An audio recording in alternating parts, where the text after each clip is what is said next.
Good morning and welcome to day number 3 here at the 2015 APB Antofagasta Bodyboard Festival. I'm Steve Action Jackson, joined by Jared Houston, one of our top professional riders, as well as the rider representative. And we're just about ready to get the first heat out in the water today. What is the consensus amongst the riders today with the conditions and getting the next several rounds run for the men? Yeah, good morning, Steve. Yeah, man, we all super pumped to be back here at Nilda. It's been a pretty hectic couple of days with the big swell. The last 2 days have just been crazy. Some of the wilder conditions I think I've ever seen for an event. So yeah, definitely a good decision not running the last few days, but we're pretty stoked to be back here this morning, and I think it's going to pump later. I think it's going to be really good on the low tide. All right, well, while we get ready to start day 3, we are going to go into the highlights for day 2. The first 2 days, obviously, we have been mobile, and so there really hasn't been much in the way of a live webcast. But here we are going to queue up the highlights from yesterday, day 2 of competition, secondary location of Budeo.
right, and here we are back in the studio. There you have a look at what went down yesterday when we went mobile on day 2 of competition. Meanwhile, again, we are just about set to get things underway here on day 3 at Nilda Point. And again, with me in the booth, Jared Houston from South Africa, the rider representative. Real quick, just give us a quick rundown of what we were discussing before we went into the highlight. What is the consensus with the riders today? Yeah, the consensus today is, everyone's just real happy to be back here at Nilda. It's been a rough few days with all the changes and whatnot, but, that's we just have to deal with Mother Nature was throwing at us, and it was real big and hectic here the last few days. I mean, yesterday was, borderline uncontestable, so, we're pretty stoked to be back here this morning, and I think it's going to be really good on the low tide. Now, what have you seen from the conditions out in front so far today? Yeah, it looks sick. It's definitely dropped off a fair bit from yesterday. I think there'll kind of still be a couple of sets in the 6 to 8 foot range later on, but the tide's still pretty high. So first few heats might be a little bit slow, but as soon as we get to that lower tide, it's going to be pretty pumping. All right, so there you go. A look ahead at what we will see here today at Nilda Point. Again, we're looking to run roughly 24 heats, I believe, today. So the next 3 rounds of men out in the water, which means we'll see this man out there. And if I could pick your brain about what you'll be using out in the water today, I believe you brought your board with you. Maybe you could give us a rundown of what you'll be using out in the water to get the job done today. Yeah, for sure. Yeah, I'm going to be using the same board I used over in Arica that was able to win the final of that board. So it's kind of like my I feel pretty good in it. And, it's just straight up what I've been riding for the past few years. Just, 41.75, pretty basic tempo. One of my fellow Pride team riders up on a wave. And he's looking pretty good on this thing. You see it's going to kind of hollow out as it gets to the inside. Wax a nice roll off there, but it seems like he's going to get a bit stuck in the whitewash. Meanwhile, up and riding in white, Eder Luciano from Brazil on that one. You can see there's still a little bit of morning sickness out there, some texture, some bump on the face of the wave, making it a little difficult to set a line out there, but the winds are supposed to go offshore, and conditions will continue to clean up as we get into the day. Yeah. And just to give you a quick rundown of what we have in the water, and then we'll get back to Jared and maybe show off his equipment a little bit. Right now, out in the water, first heat of the day, heat 1, round 2, we have in the water Diego Cabrera in red, Eder Luciano in white, this man in yellow, Aram Cabrera, who survived yesterday's first heat out here at Nilda Point. He is in the yellow jersey, surviving for round 2, and in blue rounding out the field, Jonathan Chaparro from Chile. Actually spoke with one of his sponsors last. One of the local businesses helping to support him compete. They will actually be here on the beach to watch him firsthand out in the water, awesome, getting things started this morning. Yeah, how good's that? It's so cool to see. Just the vibe surrounding this whole event is pretty amazing to see. It's kind of almost like the event organizer Arturo really puts this event on, just for his community. It's kind of like almost like a dream come true for them, and that's like fully his main motivation behind it, is just to give the kids something to enjoy every year when the pros come around to town. So it's definitely really respect him for that, and I'm very happy to be here. All right, so there you can see the situation out in the water. Diego Cabrera on the board with his first wave, also getting a wave under his belt, Eder Luciano. So those two guys getting things started. Now Aram Cabrera taking a look. Yeah, he's had a pretty rough ride the last few days. Been having to go out on a couple of pretty big days to get some waves, and he tried to thread the needle of that barrel, and he came out. So that was a pretty good effort there from Aram Cabrera. That's definitely the best wave of the heat so far, and he's going to try to get off that before it runs into the dry rock end section. About it before, there's a barely submerged rock section that, as the tide drops, will start to show itself more. They call that section the Bone Breaker. Yeah. Kind of intimidating just by the name. Yeah, man. That's sketchy. That was pretty much the main deciding factor in calling yesterday off, I think, because the swell was so big and it was pushing so hard down the reef that you pretty much couldn't ride away without coming really close to that rock section. And we're going to take a quick look at that last wave from Aram Cabrera, the first Antofagasta here. Talk us through this, Jerry. Yeah, so he kind of, he stalls quite a bit at the top. He's waiting for that section to bowl up down the line. He takes a pretty high line through that barrel, which I think was completely necessary because it kind of warped a bit. And yeah, he came out of that one pretty clean with a nice little spin. And yeah, he's definitely going to be stoked with that one, you know. All right, so again, 3 of our 4 riders on the board so far. Now just waiting to hear from the local rider, Chaparro. There you can see ducking out of sight with the undulation of the waves, but there he is in the blue jersey, waiting for his opportunity. Meanwhile, I have been handed an official schedule today. It looks like we are going to run through 24 heats of men's competition, round 2, 3, and 4 today here at Nilda Point. So a full day of action scheduled here as we are finally going to be able to run a full day of competition here at Nilda. Again, going mobile for the first 2 days. Meanwhile, getting mobile on this wave, up and riding, Eder Luciano pulls in and gets spit out of the barrel. Yeah, that one was sick. That was, I dare say that was better than a Rams wave. You know, slightly bigger wave, a bit more clean. And, you know, had to do a bit of a technical bottom turn to just sneak under that lip. And he came out real clean. So definitely a great wave there from Eder. Meanwhile, that first score coming in for Aram Cabrera, a 7.0. Again, keep close eye. We have 2 Cabreras out there, Diego and Aram, both from the Canary Islands. There you can see designated with the first initial. And everybody on the board once again, like I said, except for Chaparro, waiting patiently out the back. There you can see sitting with Diego Cabrera as he waits for his first wave riding opportunity. Now, we'll see if we can throw things back into the booth and take a look at Jerry's equipment. Maybe you can talk us through your magic board for the South American leg. Yeah, pretty funny story, that board. You know, it's I took that board over to Brazil thinking that I'd use it there because it's actually a double string and double mesh polypro board. So it's, you know, it's pretty much as stiff as you can get. And I ended up riding my Chile board in Brazil, didn't like it whatsoever, and decided I'd just change out for that one, and it's been going great here. Well, going pretty great on that last wave. We're going to take a look at the replay one more time at Eder Luciano on his last wave. Talk us through this, Jared. Yeah, sick one. So kind of a little speed check at the back there. You know, had to scoop into that one pretty nicely. Fairly, you know, deep section there. You kind of almost backdoored that thing, which I think is going to be the case with most of the barrels here, Steve, because you get a bit of a roll in on the outside on this wave, and before it hits the inside shelf. So it's definitely going to be an exciting day of competition. A lot of deep barrels and a lot of big boosts, I think. So pretty heavy section.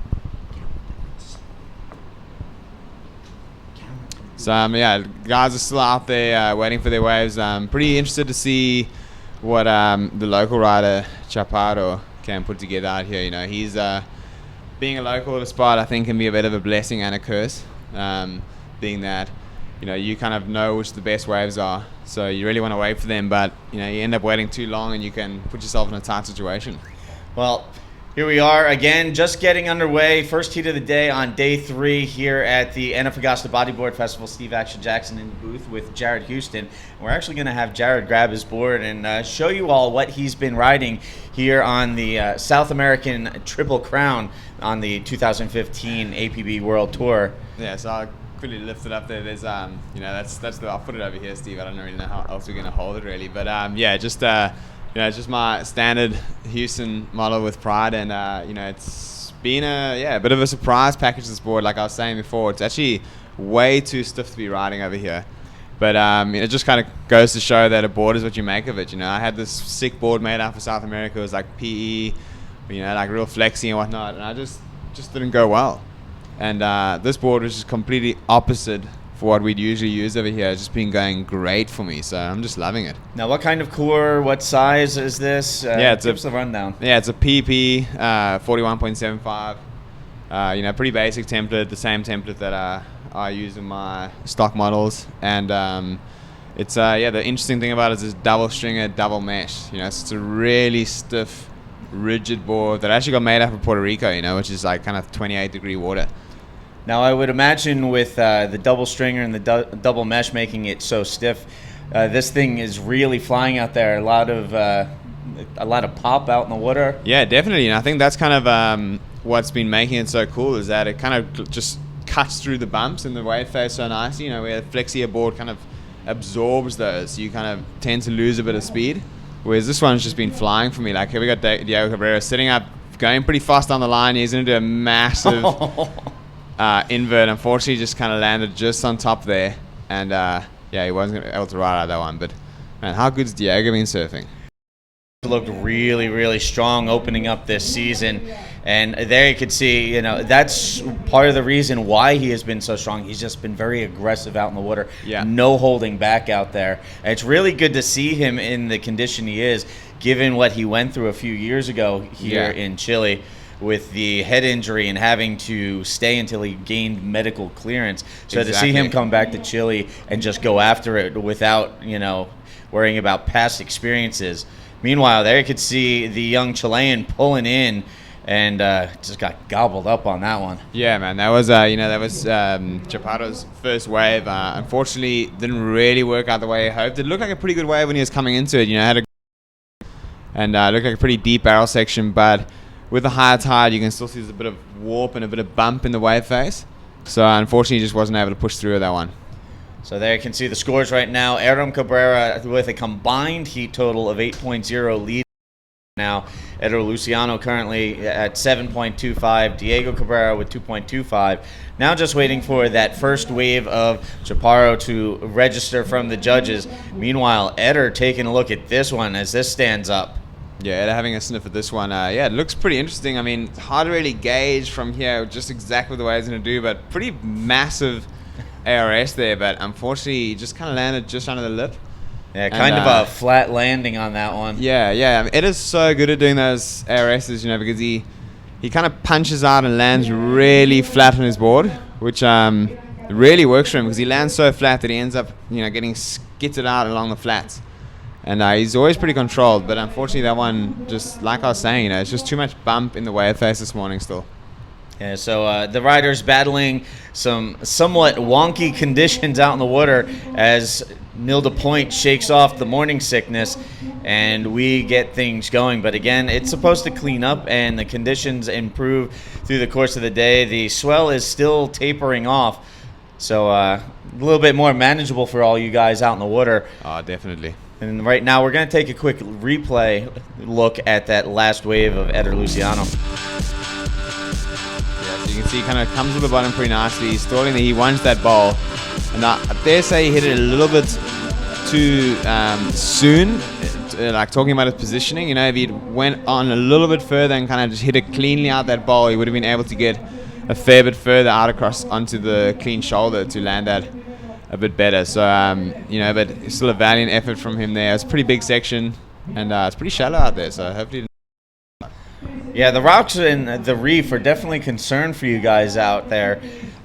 Explain to our viewers just how intense the setup is out there. Yeah, it's definitely an intense setup. It would be a good word to describe it. It's the wave kind of comes in from out the back and allows you a pretty good entry into a good barreling section of the wave where you could either get pitted or line up a big move.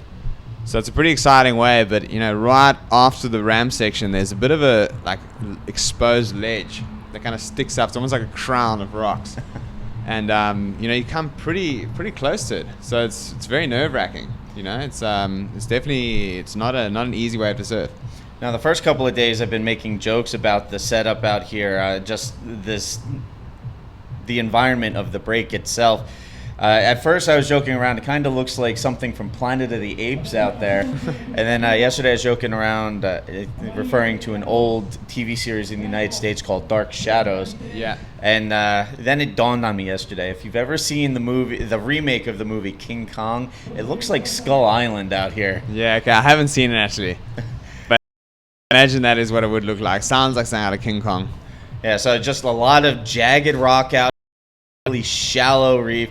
And it's pretty intense out there for everybody hitting the water. Definitely. Getting ready to hit the water again out here. Sebastian Kreff, he was one of the riders out there with Adam Cabrera yesterday that had to battle it out in the first heat before it was determined that it would be best to go mobile. But it was sketchy maneuvering out there for those guys yesterday. For sure, yeah. Sebastian Kreff's had a pretty rough run the last few days too. He's along with along with Aram Cabrera. Sorry, I just got confused there about Diego putting his hand up. But along with Aram Cabrera, he's been heading out there pretty much every morning and just hasn't been able to serve his heat. So, definitely pretty annoying for him. But he's back here this morning. He managed to get through his heat yesterday. And I think he's definitely one to watch in this contest. He's widely referred to as the Chilean Mike Stewart. So I'm pretty keen to see him thread some barrels out there. All right, and meanwhile, there you could see there's actually a few riders out in the water signaling for an update. And here we have the Beach Marshals area, the next heat getting ready to hit the water. Coming up in that next heat, we're going to see Pierre-Louis Costas, the 2011 world champion. That man there putting on the white jersey, Jacob Romero from Hawaii. And joining them out in the water will be the young gun from Portugal, Miguel Adown. And as we mentioned, Sebastian Kreft getting ready to hit the water as well. Yeah. So now getting into round 2. Since it's a condensed field here at this event for the men's, we've got some of the best riders in the world coming up right off the bat in round 2 today. Yeah, exactly. Yeah, it's actually pretty nice though, because sometimes we have to wait around a couple of days to be able to surf. And this event, we pretty much straight off the bat, like you said. So, we are all pretty excited to get out there and get some waves. This next heat coming up looks pretty stacked, man. I mean, here we got Iram racing down the line on one that looks like it could line up pretty good. Punches a pretty solid roll off the end there. You could see he landed really hard, but unfortunately, just got caught by the lift just too quickly. Now, in a conversation with Adam yesterday after that first heat, he was saying that bone breaker rock section down at the end of the left came up out of the water out of nowhere, so it comes up pretty quick apparently out there. Comes up real quick. You actually can't see it on the wave because when you're riding, it's kind of underwater. And as the wave gets closer and closer, the water obviously sucks, rears its ugly head. And it's pretty, man, it gives you a bit of a fright. It comes up so quickly, and once you actually finish the wave, that's when it's at its most dangerous because the current kind of pulls you into it and around it, does like a little swirl around the rock. So you almost want to come around the inside of it and head back out on the channel, which means a pretty long paddle back. So there you have it, some more insight into the wave here at Nilda Point. Definitely no joke out there. No, it's a pretty complicated wave, and it's it's definitely not easy. You're watching it, looking at it on the screen here, it looks so fun, it looks so nice, but it's definitely a bit of a different story once you get out there. But I've got a lot of faith for the low tide. I think low tide's going to be absolutely pumping. So, a lot of good heats coming up, so you guys should definitely stick around. Yeah, so again, full slate of action today coming up. We're going to run through round 2, round 3, and round 4 of the men's pro division here on day 3 of the 2015 APB Antofagasta Bodyboard Festival at Nilda Point. So stay tuned, and if your friends haven't done so already, be sure to let them know to tune into apbtour.com for all the latest news, updates, press releases, video highlights, and continuing live webcast coverage. Also, all of the chat and the talking about great visuals. Another look at the replay. Take a look at that last wave from Aaron. You got enough racing that section, real hard landing. I landed a bit too much in his inside elbow.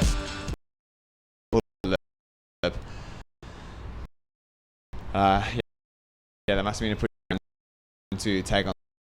What you've seen go on in all of the events so far. I mean, we've had solid swell, some really big performances, and of course your really can't use any other word. Your amazing comeback against Maz in Arica. Tell us, how does that feel as a rider to see the tour kick off so strong and to see the results, not only on a personal level, but overall for the riders? Yeah, man, it's been great. It's awesome to see the tour kick off in some epic waves.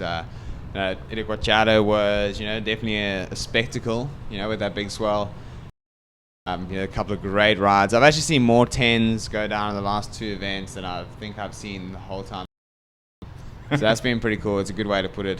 Is that the standard riding's been really high. A lot of new guys impressing me, and a lot of the guys you come to expect good riding from have been stepping it up even more so. The standard riding in Arica was, kind of a joke, really. Especially seeing the performances from guys like Diego, Maori, Alex Uranga, Jacob Romero, Ian Campbell. All those guys were just shredding. It was amazing to see. And the only thing that I could think that would be even cooler would be to see couple more of the Aussies back on tour. I know that they would have been getting pretty keen watching the last two events, seeing the waves were good and the standard riding. So hopefully see those guys back. But in the meantime, it's been epic, man. It's been so much fun. Now, in terms of your personal success with the win at Arica, what was your family's response to that? I mean, I would imagine Natasha was following along from back home in Puerto Rico. Yeah. And that family's response was pretty over the moon about you taking the win in such a wild heat against Maz. Yeah, man, they were just so pumped. It's really cool. I was pretty overwhelmed in general by the support I received. For the whole event. It's been kind of really makes it. When you get home after a day of competition or before, and you kind of scroll through your Facebook or however these days, and you see all the the love and support on there. It really, that's what really inspires us to get out there and go bigger next time. So yeah, definitely want to thank not just my family and my wife and my daughter and everyone for supporting me, but also all the fans worldwide that wrote to us and wrote to me and supported me. It really meant a lot. Thanks a lot. Meanwhile, there you can see the current situation out in the water. Adam Cabrera leading the way. Eder Luciano currently in the second spot. Meanwhile, Diego Cabrera in red, sitting in third, taking a look at this as he's got Eder shadowing him pretty close out in the water. Meanwhile, the local rider, Chaparro, currently sitting in the fourth position. He's having a little difficulty dialing into the conditions so far this morning. Yeah, it's pretty rough. The three very experienced riders out there. There is priority already at this level, so if you're not used to priority, it could actually be your worst enemy. It looks like Diego is not in priority, and Eder did have it there. Eder racing down the line a pretty nice looking wave wide. He comes out of that barrel. He came up, but he tried to do a spin, and he bogged his rail. But that could have been a pretty amazing score had he come out cleanly.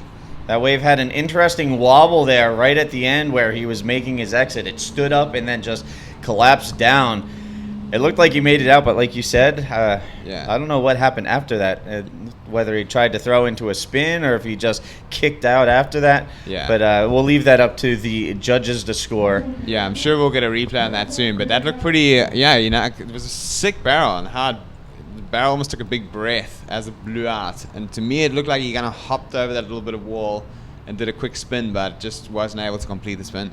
Meanwhile, Diego, looking to dig himself out of the third spot, takes a look at that one.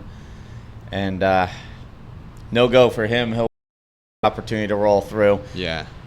It's pretty hard out there, man, to choose the best waves because there's kind of two peaks. There's like a deep peak that comes from the outside with the roll-in that I think are the best ones. But there's also some really hollow growers that come further down the line, down the reef. So it'd be pretty confusing to surf a heat out there, especially on the high tide. So again, right now out in the water, Diego Cabrera currently in third, trying to track down Eder Luciano. Meanwhile, Adam Cabrera leading the way here in this 25-minute heat, the first heat of the morning. Heat 1, round 2 of men's competition. The first of many heats to come today as we are going to take a solid dry division today. We'll wrap up with the end of round 4 today. We're pretty much going to go as far as the daylight will carry us today. And unfortunately, starting things off with me here in the booth this morning, again, Jared Houston from South Africa, giving us a quick rundown of the rider's mindset, getting ready for today, his equipment, and touch on a few other subjects here and there. Yeah, for sure, man. It's definitely a huge day of competition coming up. I think one of the biggest 3 rounds. That's a lot of heats to get through, and the waves are going to be really good later on. So you guys are in for a visual treat. I'm sure you guys are going to be going pretty big. And it looks like a bit of a set coming in here. Diego, having a look at that one, but yeah, definitely a good decision. As you can see, It's just a bit annoying at present, but yeah, as that drops out, it's going to be amazing. I'm super excited to see what the day holds. And here we have Diego and Chaparro taking a look. No takers on that one. Yeah, a bit of a priority battle there, that's for sure. I think Chaparro had priority over Diego there, and he was trying to use it, but the wave didn't end up doing much. And here we got Iram trying to stall through that one. He's going to bust a nice clean roll. Unfortunately, the wave doesn't offer too much more. He does a reverse spin there, but not very critical part of the wave, so he's going to get back out there. He's currently leading the heat, so he's having a good one. Yeah, so Adam trying to pad his lead a little bit. Meanwhile, back here in the booth, Steve Action Jackson, Jared Houston, coming off of a win at the previous event, Arica, and now giving us the run-through at Antofagasta. So what do you do in preparation for your heat out here later today? Just going to be trying to, continue the same formula I was using for Arica, which is just to relax and just cruise, talk to my friends and watch the waves and just, get excited. That's kind of, I feel like I'm being my best when I'm just amped to get out there and surf, so that's what I did in Arica, and it worked, and that's what I'm going to keep doing here. Go out there and try and put on a show. All right, sounds good. So again, working our way through the first heat. Riders in the next heat have made their way out to the water, and we will be getting them started in a moment.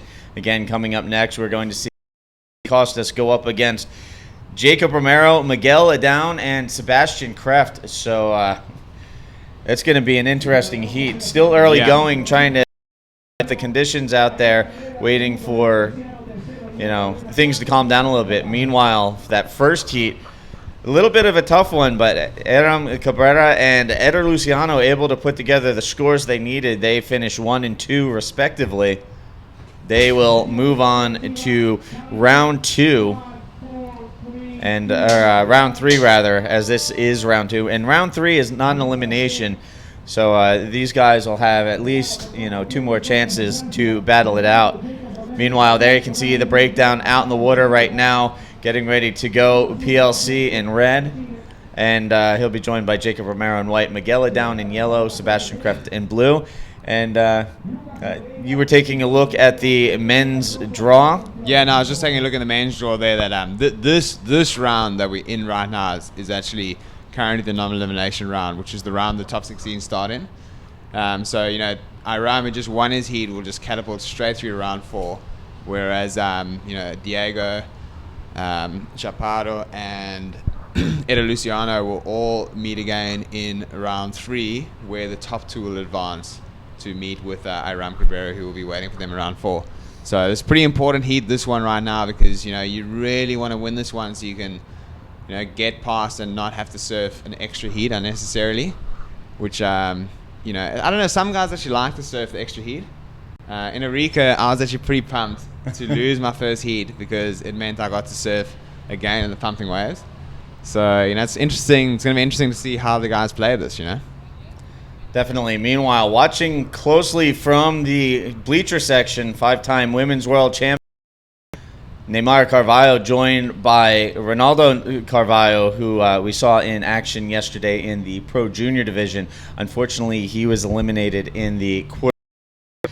But Ronaldo, one of the students from Neymar's bodyboarding school back in Espírito Santo, Brazil, having a pretty solid result here in the Pro Junior division. Just goes to show the importance of developing schools and clubs for the sport of bodyboarding. For sure, man. I've been blown by the Pro Junior tour so far. It's so sick to see the addition of that into this year's APB World Tour, and hats off to those, to the masters behind that concept, because it's such an important thing for the young guys. If that was around when I was that age, I would have been dying to get on the Pro Junior World Tour. Oh, definitely. Well, right now out in the water, waiting to get their first waves under their belt. You can see the breakdown of color assignments on the graphic at the bottom of your screen. Meanwhile, just to touch on the results from the Pro Junior yesterday, advancing on to the Pro Junior semifinal coming up later this week, either or Saturday sometime, obviously, before we wrap things up. We'll be running the semis and the final for the Pro Junior. Semi number 1 will feature Hawaiian Tanner McDaniel and Chilean Nelson Flores. Meanwhile, in semi number 2, we'll see a battle of the Brazilians as Mateus Bastos, who made the final and lost to Tanner McDaniel in Brazil, looking to make his way back to the final, but standing in his way, one of his fellow Postal Cinco riders from Copacabana, Dr. Zino, Socrates Santana. Both of these kids have looked really impressive. All 4 of these riders are going to make for an amazing semifinal. Meanwhile, trying to make some magic out in the water, Sebastian Kref getting things going. Yeah, that was actually a pretty nice open, Sebastian Kref. You know, you try to whack those 2 spins to get things started, and had he come out of that roll, that would have been a pretty impressive ride from him. Yeah, he had a bit of a different approach to riding the wave. You know, most guys are looking for a clean run down the line. As we see Pierre-Louis Costas taking off here, I reckon he's going to go pretty big on this one. And this one stands up as he skips, tries to get a speed line going, hits the big roll. But did he come out? There he is. He got a little hung up in the whitewater. When it gets that wobble to it and it stands up and then collapses and blows up all around, it seems like the riders, get lost in there for a little while. But then they do. We have been seeing them eventually make that exit. Yeah. And kind of dramatic. That wobble and almost like backwash hitting a beach break wave. It's just standing up and then collapsing around the rider. Yeah, it's definitely making things interesting. It's definitely not a backwash out there. It's something you have to contend with. What I'm pretty interested to see in this heat, Steve, is that there's actually a pretty fun right on this wave too. And with Jacob Romero out the water, who he definitely very, very strong guy on his right. I'm pretty interested to see if he kind of starts the morning off with a couple of high scores in the rights. Would be, it'd be pretty interesting to see whether just how good the scoring potential is out there.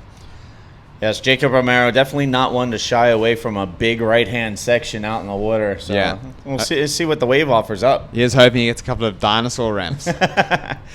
I think that description is going to stick with him for the rest of his pro career, and for good reason. If those of you watching at home don't know what we're referring to, not last year, but 2 years ago at the Arica Chilean Challenge, Jacob hit one of the biggest errors ever seen in competition.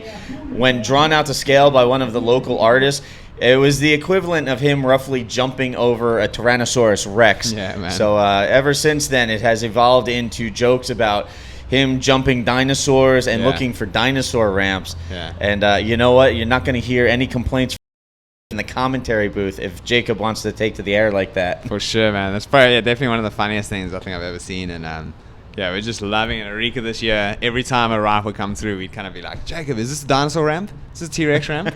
He's kind of like, this is going to be one. He actually calls them really well. He's got those rides really dialed in.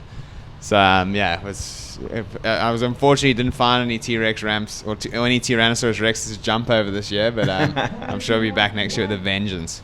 Now, and I was mentioning the local artist at Arica who did that artistic rendering. Jorge Brito was the one that was able to determine that it was roughly to scale of a Tyrannosaurus Rex. But meanwhile, 3.75 falling into place for Pierre-Louis Costas on his first wave, a 3.75 for Sebastian Kref. And I believe we're going to take a look at the replay of PLC on that last wave.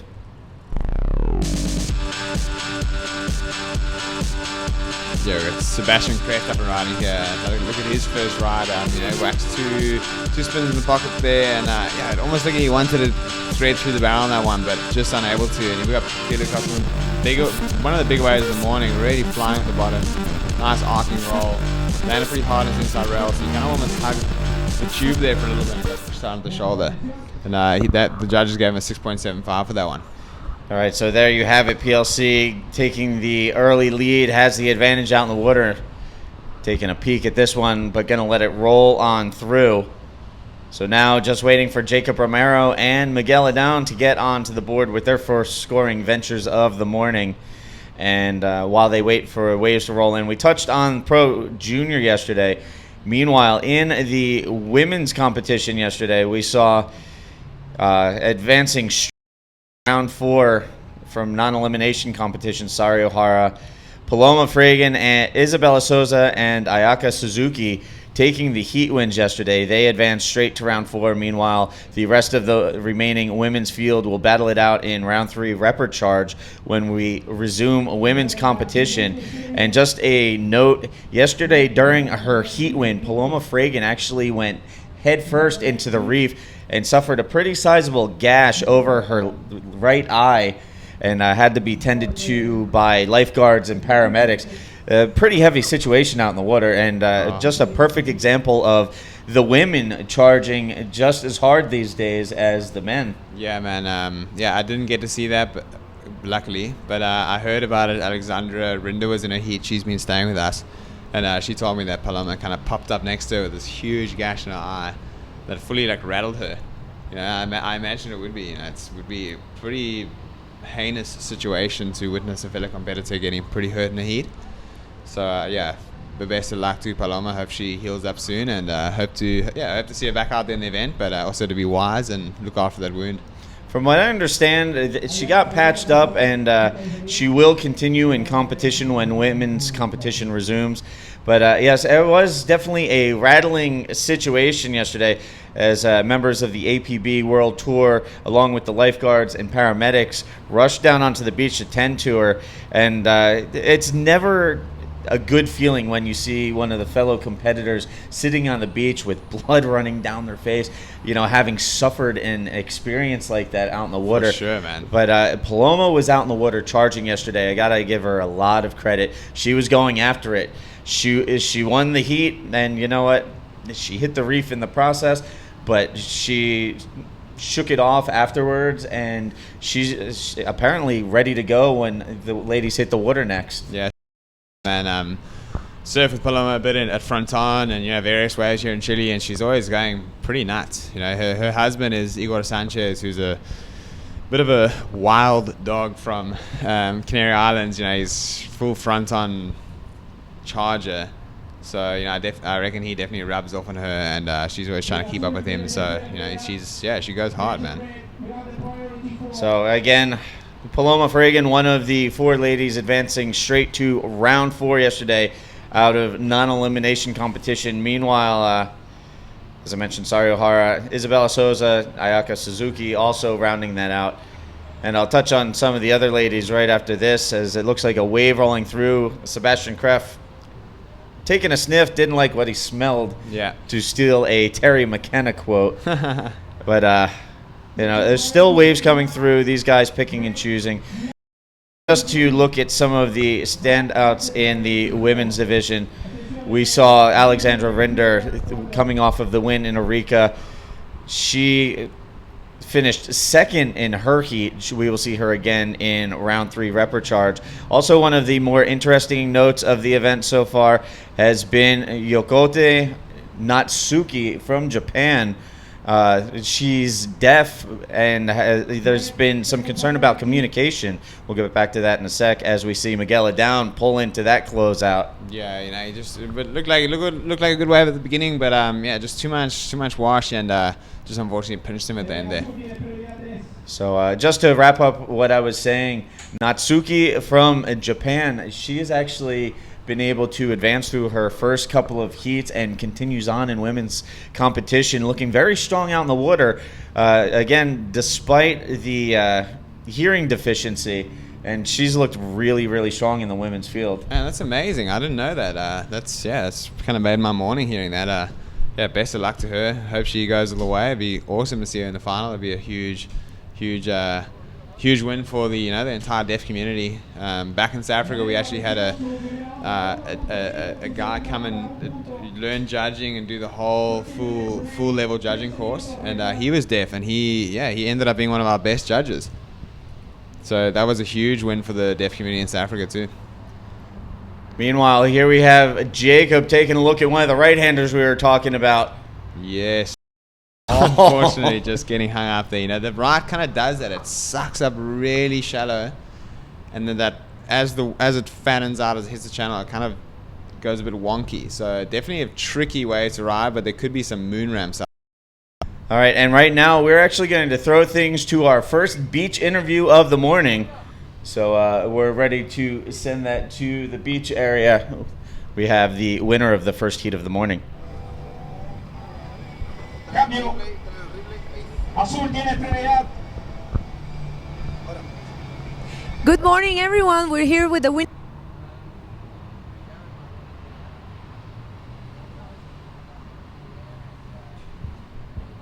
Red, second priority.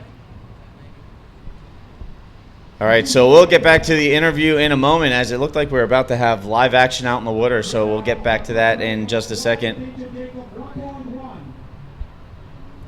And meanwhile, there you can see out in the water, Sebastian Kreft in blue, PLC in red. Currently the top two riders out in the water, as they were the first ones on the board and reaping the rewards as a result. For sure, man. It's definitely best strategy I reckon out there is just get busy. You know, you saw in the first heat Michael Chaparro, who was the local guy from here from Antofagasta. He really struggled, playing the waiting game. So you know what? I think we're ready to throw things to the beach interview one more time. Take it away, Begonia. Good morning, everyone. We're here with the winner of first heat of the day. He's Airam Cabrera, and I'm going to do the interview in Spanish, and then I'll translate afterwards. Airam, hemos visto que fuiste el corredor que más surfió esta ola, porque el primer día fuiste el único que pudiste entrar, el segundo día también prácticamente fuiste el único que tomó una ola, eso fue ayer. ¿Tú consideras que esto te ayudó para poder quedar primero? ¿Cómo están las condiciones? Cuéntanos un poco del hit. Pienso que después de haber entrado los otros 2 días, que había un huracán gigante ahí, hoy estaba mucho más tranquilo, el mar se movía menos, pero por otro lado estaba un poco nervioso porque sé que Eder y Diego son grandes competidores y que aunque les hiciera falta poco o mucho, en cualquier momento pueden cambiar la situación, por eso que luché hasta el final, volví a conseguir la ola que me hacía falta en el último minuto y feliz por eso. ¿Alguien a quien mandar saludos en este punto? Bueno, mando saludos a toda la gente de Canarias, los amigos buenos que tengo aquí en Chile también. Vamos a luchar hasta el final a conseguir un resultado y gracias a todas las personas que me apoyan para poder estar aquí. Excellent. So yes, he says he feels he was a little bit more confident than the previous days, but on the other hand, he respects a lot the other competitors such as Airam Cabrera, Diego Cabrera, and Eder Luciano, and yeah, I mean he's very, very happy, and he just sends some greetings to all his friends. Congratulations, Airam. Felicitaciones. Back to you, Steve.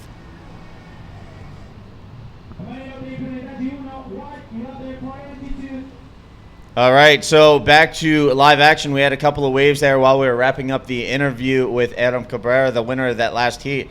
And here it looks like Sebastian Kreft up and riding on a right-hander. Smaller, foamy face on that one. Throws into a forward spin and then decides to kick out and make his way back to the lineup. As we still have some freak sets rolling in every once in a while. And then we also have some waves on the smaller, foamier inside. Yeah. So, we've seen Jacob Romero and now Sebastian Kreft opt for the right-handers on the last couple of waves. But it seems like the left-handers are the ones that are standing up. It just has that wobble in it towards the end where it stands up and collapses when the backwash hits it. The lefts definitely run a little bit better. They offer a way longer ride. But I think on the you could see some pretty good bowls and barrels going down on the right. They seem to be a bit more perfect, a little more predictable, but the lefts definitely offer a lot more. So again, just waiting for the offshores to kick in and clean things up a little as I steal a glance or two every once in a while to watch the flags and see what the winds are doing. Again, today and every day here in the commentary booth at Antofagasta, a little bit of a fishbowl, so we're out of the weather. Can't really pick up which way the winds are blowing just by poking our head out the window. So it doesn't quite work this time around. Yeah. But very nice studio setup here for Antofagasta. It's kind of like weird too, being out here and seeing all the movement around outside. But it's pretty nice, you kind of feel like you're part of it. Normally you feel like you're just in this, especially for you, I imagine, you just feel like you literally just boxed in. Yeah, instead of being in a little white square room, we have, windows. We got people cruising around behind us, coming by the window, waving to Jerry, saying hi to him. So it's a little bit more interactive with the fans and the people involved with the event here at the Antofagasta Bodyboard Festival. So kudos again to Arturo Soto for putting this all together again this year. And as he does every year, raising the level of this event. Yeah, man, he's right from the beginning. He's been exactly like you said. He's been raising the level every year, and Here we got Jacob on a pretty nice looking left. Unfortunately, kind of just runs away from him down there. He's very far down the line. I dare say he's pretty close right now to the cracker, or however they call it here. I'll call it the cracker. But he's definitely pretty close to the rocks right now, so he's gonna have to get out of there. But yeah, you see, he caught that wave right at the end of the peak. Meanwhile, up and riding, Miguel down on a left-hander.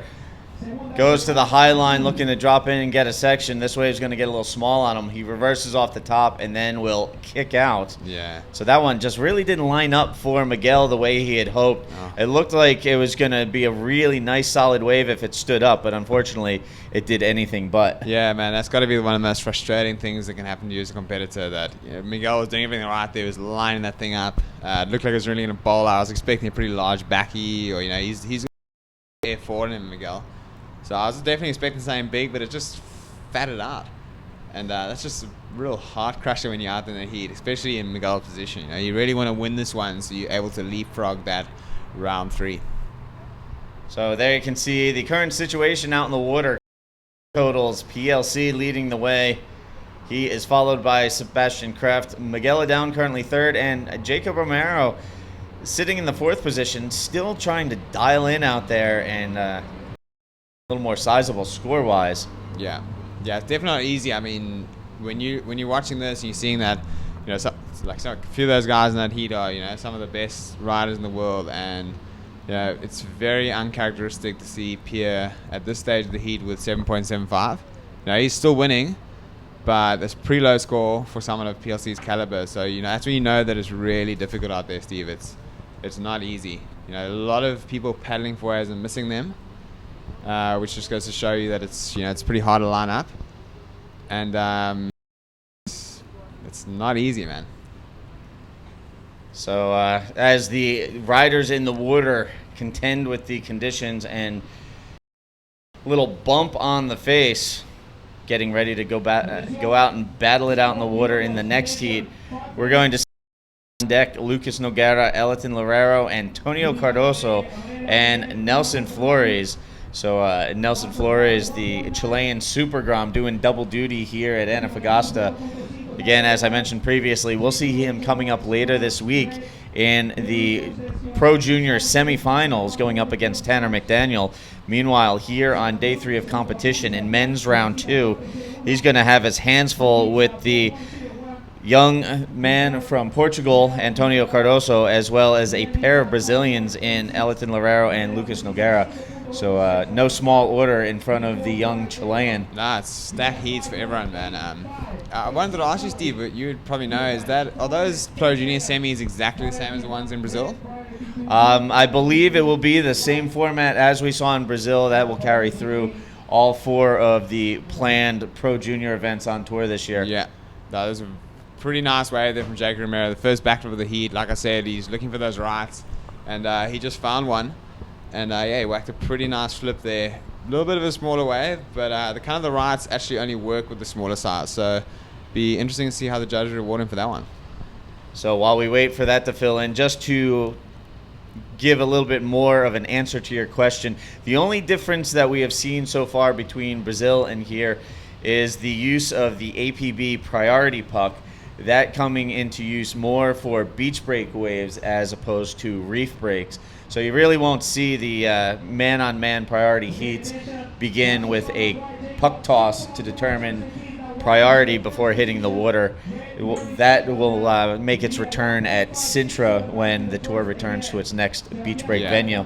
Cool, yeah, I'm definitely looking forward to that. I was pretty keen on the whole puck toss idea, but downfalls in reef break conditions where you win the puck toss, you have a very defined advantage out there to get that first wave.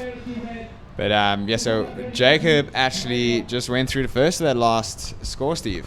Yeah, Jacob with an 8.30, and we're actually going to take a look at the replay of that last wave from Jacob Romero. We'll let Jared talk us through this. Yeah, so you can see him here. He's real nice, lined up right. He hits it pretty well. It's a difficult section to hit, but he hit it really well, and very nice, clean, typical Jacob backy.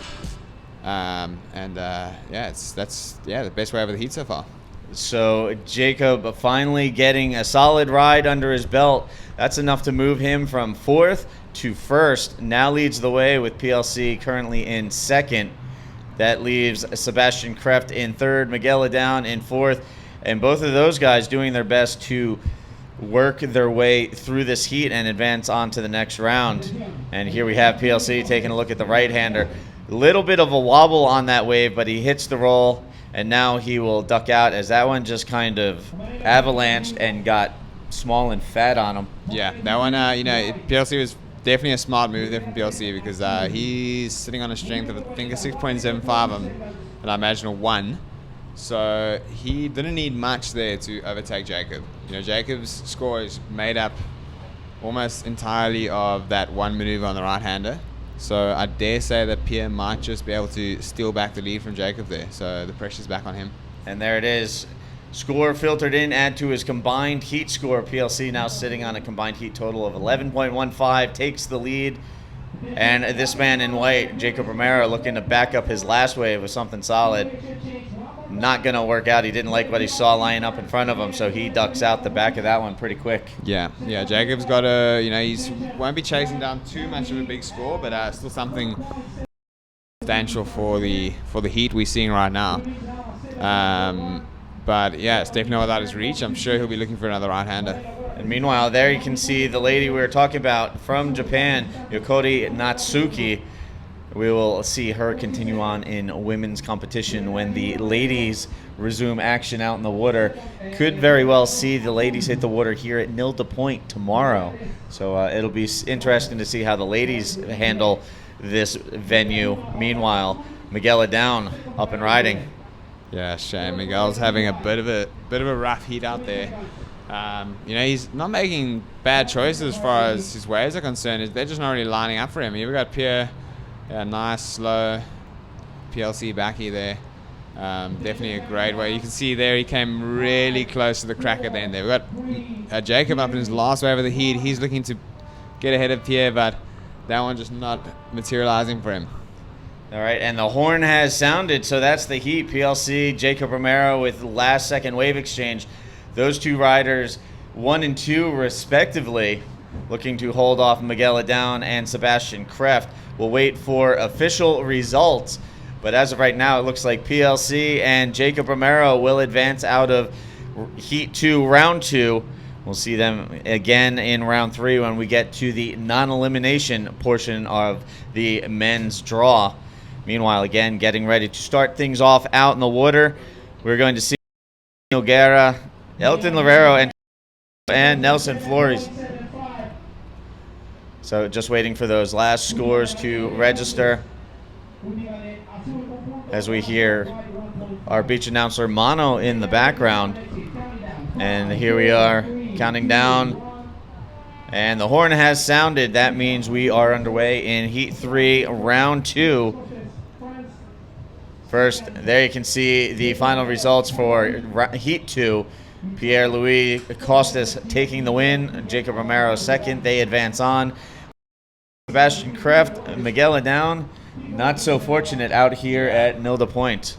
Yeah, fortunate one for them too. But as this round's on elimination, they still continue on. They'll meet up again in round 3 of competition. But great work to PLC there, who he went and leapfrogged that 3rd round, and he'll find himself there in round 4. All right, so there you can see the breakdown out in the water. Lucas Noguera in Herrero in white, Antonio Cardoso in yellow, and Nelson Flores, the young Chilean rider, in the blue jersey.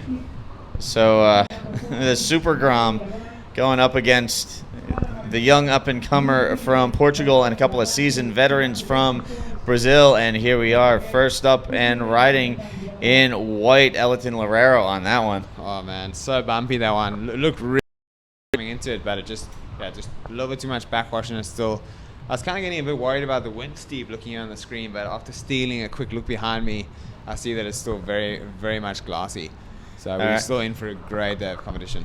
Meanwhile, back here in the booth, Steve Action Jackson, Jared Houston hanging in with me as we call the action out in the water and pulling into this one, skipping down the face in blue. That is Nelson Flores trying to get his account started for the morning here in Heat 3, Round 2 action. So a couple of quick waves ridden. Still haven't seen anything substantial in this heat yet, but the conditions definitely a factor with what we're seeing score-wise out there. Yeah, for sure. You know, like I mentioned a few times, we're still waiting for that tide to drop out a bit. As soon as that tide drops out, Steve, it's going to be pretty awesome. I think there's going to be a lot of good waves coming through. So again, keep in mind, we're seeing a lot of guys bow out early on the left-handers as that rock outcropping comes up out of the water out of nowhere. It's kind of like a nasty little sea monster popping up out there. Yeah, man. Yeah, you can see Pierre came really close in his last wave. You could just kind of see the end of it just gurgling a little bit. So, yeah, pretty nerve-wracking out there on some of them. But you just got to pick it well and make sure you get out of there early.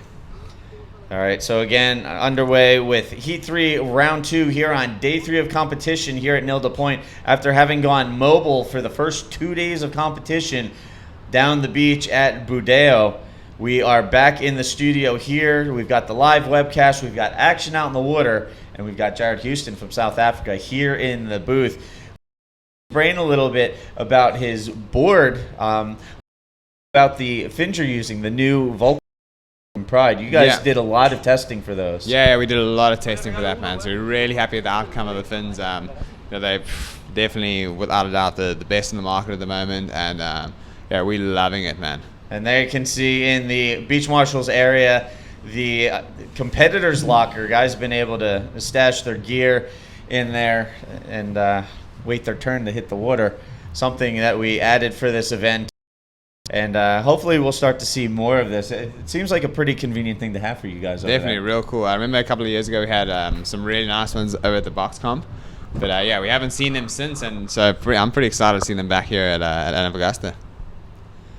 All right, so another added feature for this year's event, putting up the riders' lockers in the Beach Marshal area for the riders getting ready to hit the water and for the riders out in the water. And speaking of which, there you can see the first couple of waves ridden. Elton Lerero, Nelson Flores on the board, and it's actually the young Chilean with the slight advantage right now here in the early going of this third heat.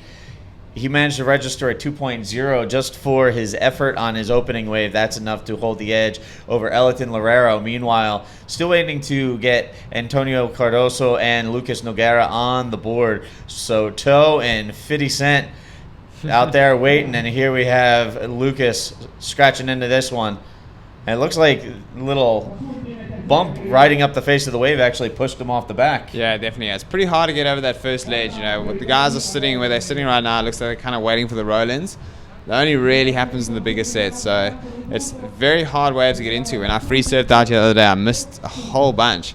And I actually said to Louis, I was surfing with Louis Finnegan, I said, man, there's going to be a lot of priority losses out here from paddling their hardest wave and not getting onto it.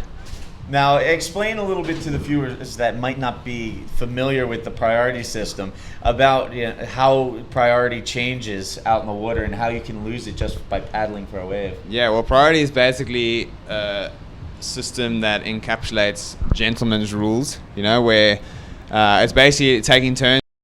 It works on that. The guy who reaches the peak first has first priority. He has the first pick of the waves, and so on and so forth down the line until fourth. But what's interesting about it is that if you so much as paddle for a wave, and by doing so stop another competitor from taking the said wave, you lose priority and you will go to fourth in the line.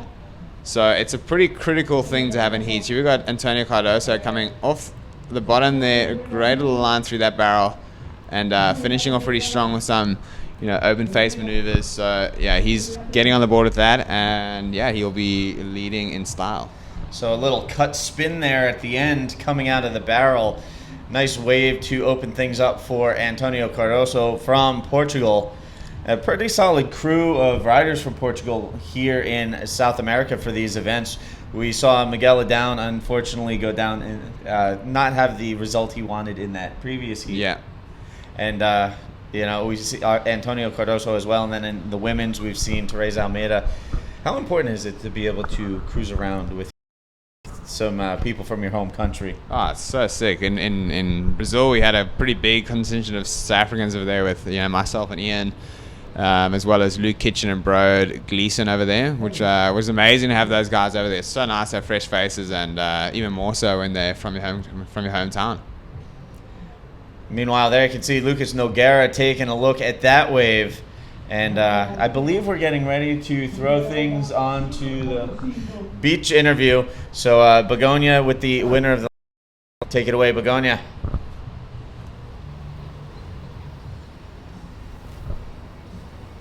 Welcome back, everybody. We're here with Pierre-Louis Coste, the winner of the second heat of the day.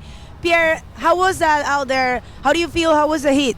Yeah, it was very difficult. I think the tide is a little bit too high, so there's a lot of backwash, so it makes it a lot harder to actually get a good line. But there is size, and I think I'm pretty confident that with the lower tide, it's gonna get better. Very well. Anyone to say hello at this point?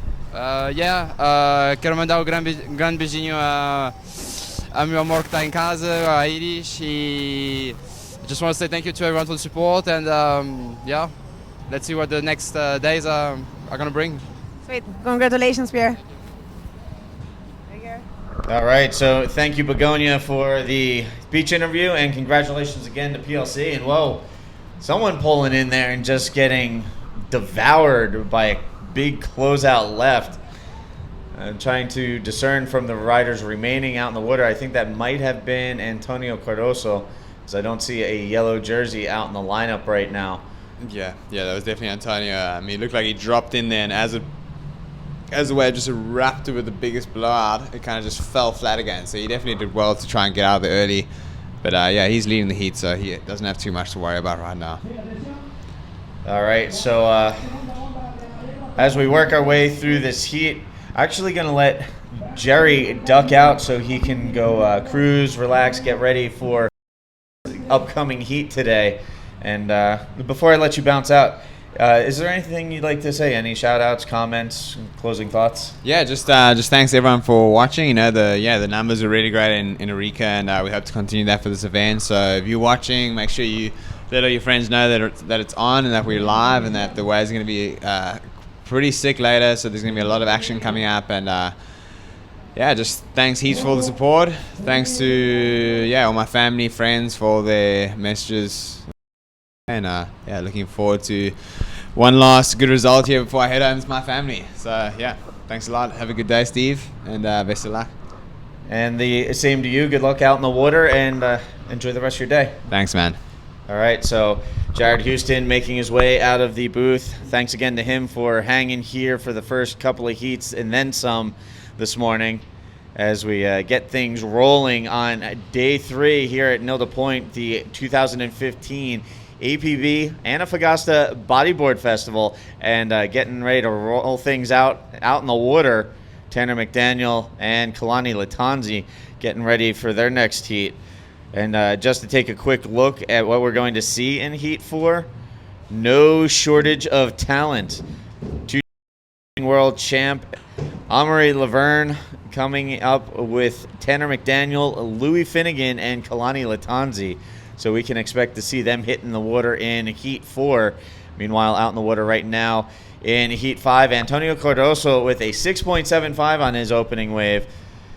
He holds the lead, followed by Nelson Flores, Elton Lavero currently in third, and Lucas Nogueira still looking to get on the board as we look at the Beach Marshals area and the riders getting ready for the next heat on the view screen. Meanwhile, booth jumping in for a little commentary action coming off of the beach interview, the lovely and talented Begonia Martinez. How's it going, Steve? How was it? So far, so good. We've got the conditions starting to clean up. We've seen some action going on out in the water. And you've been bringing us the interviews with the heat winners. So we're firing on all cylinders right now, and it's full steam ahead here on day 3. Yeah, no, outside it's very excited. The wave actually looks good. And the riders, I think they're doing their job very well. So yeah, man, it's looking very good. Para todos los que hablan español, bueno, buenos días a todos, súper contenta de estar aquí otra vez. Trataré de hablar la mayor cantidad de español posible para que podamos llevar el mensaje completo a las personas que están sintonizando. Y ya saben, si quieren que les mande algún saludo o algo, me escriben por Facebook y yo lo hago. briefing in Spanish. All right, so we're going to be doing this a lot with Begonia in the booth since obviously she is fluent in Spanish, her native language. We'll be allowing her the opportunity to give everybody watching online an update in Spanish for all our Spanish bodyboarding viewers. And I'll be my English maybe once in a while. I'll break out some bad Portuguese to give my Brazilian friends and family an update, but for the most part we'll be sticking to Action Jackson on the English end of things and Begonia Martinez handling the Espanol. Es así. Oh, big up to Josefa Jorguera, una amiga Pepi. Oh, no me sabes decir tu apellido, pero hoy es tu cumpleaños. Here we have on the wave. That would be Nachito from Chile. He's been surfing so good. Nachito, that's how they call him. His name is Nelson Flores. For some reason they call him Nacho. Oh my God, Amari. He's such a good sportman. You know, this guy is an absolute beast in and out of the water. I'm going to say the most physically fit man in the sport of bodyboarding, and someone who has been on an absolute tear the last few years. Finished second in 2013, won the world title in 2014 to make it two-time world champion. And then what we've seen from him so far this year has been pretty impressive. As up until that loss in Arica in the final against Jared Houston, he had won all of his heats in 2015 on the APB World Tour, 11 straight heats. And dating back to last year's season finale in Sintra, the man has won 17 out of his last 20 heats. Oh my This God. guy is an extremely difficult out in any heat. So good luck and God bless to all the guys that have to go up, because he seems to be in that it seems like he is at the peak of his bodyboarding performance, and he's virtually unbeatable out in the water. Kinda. We saw Jared doing a very good job, but still the guys were tied. I mean, for the most of a part of the heat, right? So Yeah, he came out and put Jared Houston in the combination situation in the first 5 minutes. It was by sheer will of heart and obviously a lot of talent that Jared Houston was able to come back and tie him, but won the final based on the fact that he had wave in the heat, a 9.15 on a massive backflip that gave him the advantage and the win. Cuando tenemos ya un poco los resultados de este primer hit, vemos que el chileno Nachito está en segundo lugar con un 6, en primer lugar Antonio Cardoso, el portugués, con un 6.75, Elitón Loreiro con una sola ola de 2.1 y Lucas Nogueira, que aún no ha tomado ninguna ola. Esta es la situación en estos momentos. Un saludo a todos los riders chilenos, todas las personas que sintonizan en este momento. Y bueno, quédense viendo porque está un chileno en competición. All right, so there you have a quick little Spanish update. Meanwhile, out in the water, we saw a wave from Nelson Flores at the replay. So here we go. We'll have Bigo run us through this, the last wave of Nelson Flores. Nachito generando velocidad, controlando un poco porque realmente es un poco difícil. Logra un pequeño tubo y un giro contrario para completar ese score. Igual consiguió una buena nota, un 6 por esa ola. I think it was a very good score. He got and the wave is looking very good, Steve. I don't know what you think about that. As of right now, it's enough to add to his total combined heat score, a 6.0. Not the biggest of heat scores, but it's enough to have him in second position currently behind Antonio Cardoso, who's still looking for a backup score. He had a 6.75 on his opening wave. Meanwhile, Lucas Nogueira still waiting to get on the board, while the riders in the next heat are already at the water's edge, getting geared up and ready to go. So Lucas Nogueira having a bit of a shocker out in the water right now, still waiting to get his first wave ridden. Meanwhile, Elton Loureiro with a couple of quick waves, but has yet to be able to put together solid scores out in the water. So right now, it's the Portuguese Young Gun and the Chilean Super Grom leading the way. Yeah, amazing. And you see that the riders are getting ready there because they're giving actually 15 minutes to paddle out for the next heat. You know, it's got a little bit of a current at the beginning, at the entrance. So the heats, the guys from next heat are getting 15 minutes to paddle out. So yeah, so far we have been seeing a little bit of a quiet heats because the guys, I think they want to just pick the best waves since it's a little bit long way to get back to the lineup. So there we have Louis Finnegan. Louis has turned so famous here, man. The girls love him. Did you see in Arica that impact that he had? Oh my God! I think it's the long blonde hair. It's just breaking girls' hearts all across South America. It is, definitely. Un saludo especial a mi cuñada Ellen, que está en España sintonizando y siempre me apoya en todo. Y un saludo a mi hermano Juan Salvador. Vamos para allá pronto. ¡Woohoo! There we have then Eliton Loureiro, Brazilian guy. Oh my God, he gets into the barrel and punches through the leap roll. That's very. I think it's a very good thinking of doing a through the leap in there, because that was the closeout and it didn't. It wouldn't work too well for him. Well, that will give Eliton his first solid score of the heat. We'll wait for that to register and factor in. Now he'll just be looking at the backup score. Meanwhile, sets rolling in out the back here. All riders trying to make their way through, over, under this one without getting caught inside. Definitely do not want to get caught in on this wave. This break will put a hurt on the best rider if it gets the chance. So everybody looking to avoid any kind of damage on the inside there. Sure thing. Y ahora vemos que con la última ola de Eliton Loureiro se coloca en la primera posición, dejando entonces a Antonio Cardoso en la segunda posición y a Nachito, a Nelson Flores de El Tavo en la tercera posición. Pero bueno, todavía queda bastante tiempo y esto no es nada. Todavía falta ver una actuación de Lucas Nogueira, que no ha tomado ninguna ola. Now, it's something we've seen a lot of here. It gets real foamy out there after a couple of sets roll through. There you go. And Speaking of such, because I just said that Lucas hasn't get a wave, but yeah, that didn't really work for him. I think, like, if I was these guys, I probably took the second peak. It's a little bit tricky because you got the cracker there.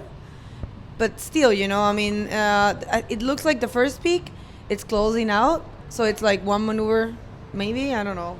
I probably have to be there to actually make an opinion. Well, meanwhile, score falling into place for Eliton Loureiro. He now has a 6.85 total out in the water. That's enough to move him to the top spot. He moves ahead of Antonio Cardoso, who remains in second. 7.5. That's a one-wave total for Cardoso, as he's still waiting for his second scoring wave. Nelson Flores, meanwhile, up and riding on the right-hander, currently sitting in third, looking to improve his overall combined total. It's a nice looping roll off of that section, a little check turn to forward spin there, and then Nelson kicking out. So this young kid, you know, he's been busy here at this event so far. You know, made it into the Pro Junior semifinals the first 2 days of competition, and now here he is in action out in the water in the men's, and the kid's holding his own out there. I'll tell you what, he's from the same town as Alan Munoz, the first and the best Chilean bodyboarder so far, and Alan has been training him, we strong think that he's going to be the next Alan Munoz. So yeah, I mean, he's a great competitor. He's only 15 years old, and he's there with all these big riders from all over the world, and I think he's been doing great. I mean, the kid has a lot of positive energy on the beach as well, which is really cool to see. The last couple of days at Budeo, when we went mobile, you'd see him, you know, hanging with his friends, all smiles, you know, really positive and upbeat. And then he jumps out in the water and he takes care of business at 15 years old, like he's, you know, much older. Meanwhile, there you can see a couple of the Japanese riders, Ohara, Ayaka Suzuki, hanging out in the bleacher section. We've got a really big bleacher section here for this event, courtesy of Pepsi and Gatorade. it's pretty wild to see everybody just gathered there, looking down over Nilda Point and watching the action. Grabbing some coffee and tea from the vendors, maybe grab a chaparrita or an empanada, and just warm up, fill the belly, and watch the action go down out in the water. Y un saludo muy especial para Patricio y Pamela, que se casaron este sábado, son freeriders de Tocopilla, así que gracias por escribirme, y un saludo muy especial para ellos y felicitaciones por su matrimonio. Pues bueno, tenemos al chileno entonces ahora el chileno se vuelve a colocar en segunda posición gracias a esa última ola que tomó, y en primera posición Antonio Cardoso, el portugués. Vamos a ver qué pasa. Ya sabemos, Nachito de verdad está surfeando increíble con solo 15 años, el tabino, el discípulo de Alan Muñoz. Lo vemos, está haciendo un excelente trabajo compitiendo en 2 categorías y realmente estamos impresionados. Do you know that Nachito Nelson, he's already on the semifinals on junior? So this kid is one kid to watch. So right now, situation change out in the water. Antonio Cardoso getting the backup score he was looking for, now has a combined heat total of 13. He leads the way. Antonio Cardoso com 13 pontos, a liderança agora. And in second place, Nelson Flores. He total of 9.0 after his second wave, moves ahead of Eliton Loureiro, bumps Eliton down to third position. And again, unfortunately, Lucas Nogueira with a 1.90, still trying to work his way into this heat. Meanwhile, Eliton up. Eliton Loureiro, that's a very nice wave in there. Very good size, and I did like, it was a little bit of a Superman in there. Do you remember when the inverter were called Supermans? So a little difficulty on that wave for Lucas Nogueira. Meanwhile, all good here in the commentary booth as we're walking you through all of the wave-by-wave action out behind us. Steve Action Jackson, Begonia Martinez holding commentary right now. Bigo will be jumping out momentarily to go handle her beach interview duties, and then we'll probably have Teza McKenna jump in for a couple of minutes in her stead. So meanwhile, Bigo here in the booth with me, action out in the water. And that was Eliton Loureiro on that last wave, looking to improve his overall combined heat score. Came out and hit the invert, but unfortunately landed on top, got a little hung up. And then at the end of that wave, you could kind of see him punch his board in frustration as he's just having a little difficulty out there getting everything dialed up the way he would like. Currently, he sits in third position behind the 15-year-old Nelson Flores and Antonio Cardoso. And here we have Loureiro again flipping out, completes the maneuver, and then the wave is going to peter out on him. So he will paddle back out. We have about 35 seconds heat. So down to crunch time, and right now it's Loureiro trying to play catch-up and Lucas Nogueira kind of on the outside looking in. And we're going to take a look at the replay as we get this queued up. The Antofagasta replay once again. There you go. Eliton Loureiro trying to speed up in there. Punches a little bit of an invert, but it worked pretty well. He actually ended up in the second position right before the heat ended. Gran saludo para Alan Espinosa de Iquique. Alan, hiciste un buen trabajo, no te preocupes. Estamos por aquí apoyando a todos los reyes iquiqueños, todos los que están sintonizando. Big up to Iquique. Do you know Iquique is called the island? Did you know that? I did not know that. So meanwhile, as we get ready to go into the next heat, we're going to let Bigo jump out to go take care of the beach interview. We'll have her back here in the booth shortly. See you later, alligator. All right, so Bigo jumping out to go handle the beach interview. And it looks like we're going to be getting the man, the Chilean legend himself, Yo-Yo, jumping into the booth.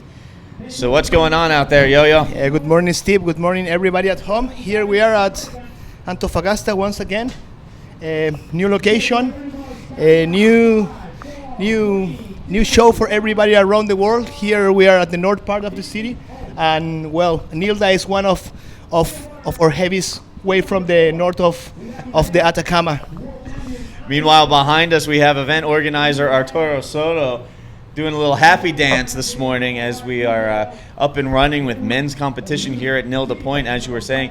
Maybe you could be so kind as to give all of our Spanish viewers an update in Spanish. Sí, bueno, buenos días a todos en Chile, a todos los que nos asisten. Estamos aquí en la Nilda.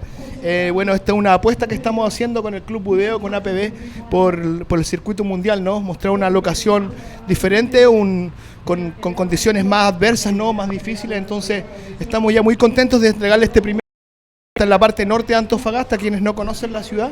Y bueno, estamos comenzando ya con el round de los hombres, así que vamos a entregarle toda la información del área. Y bueno, yo venía acá esta mañana a contarle un poquito sobre lo que es Antofagasta con All right, thank you, Yo-Yo. Meanwhile, we are underway out in the water with the next heat of round 2.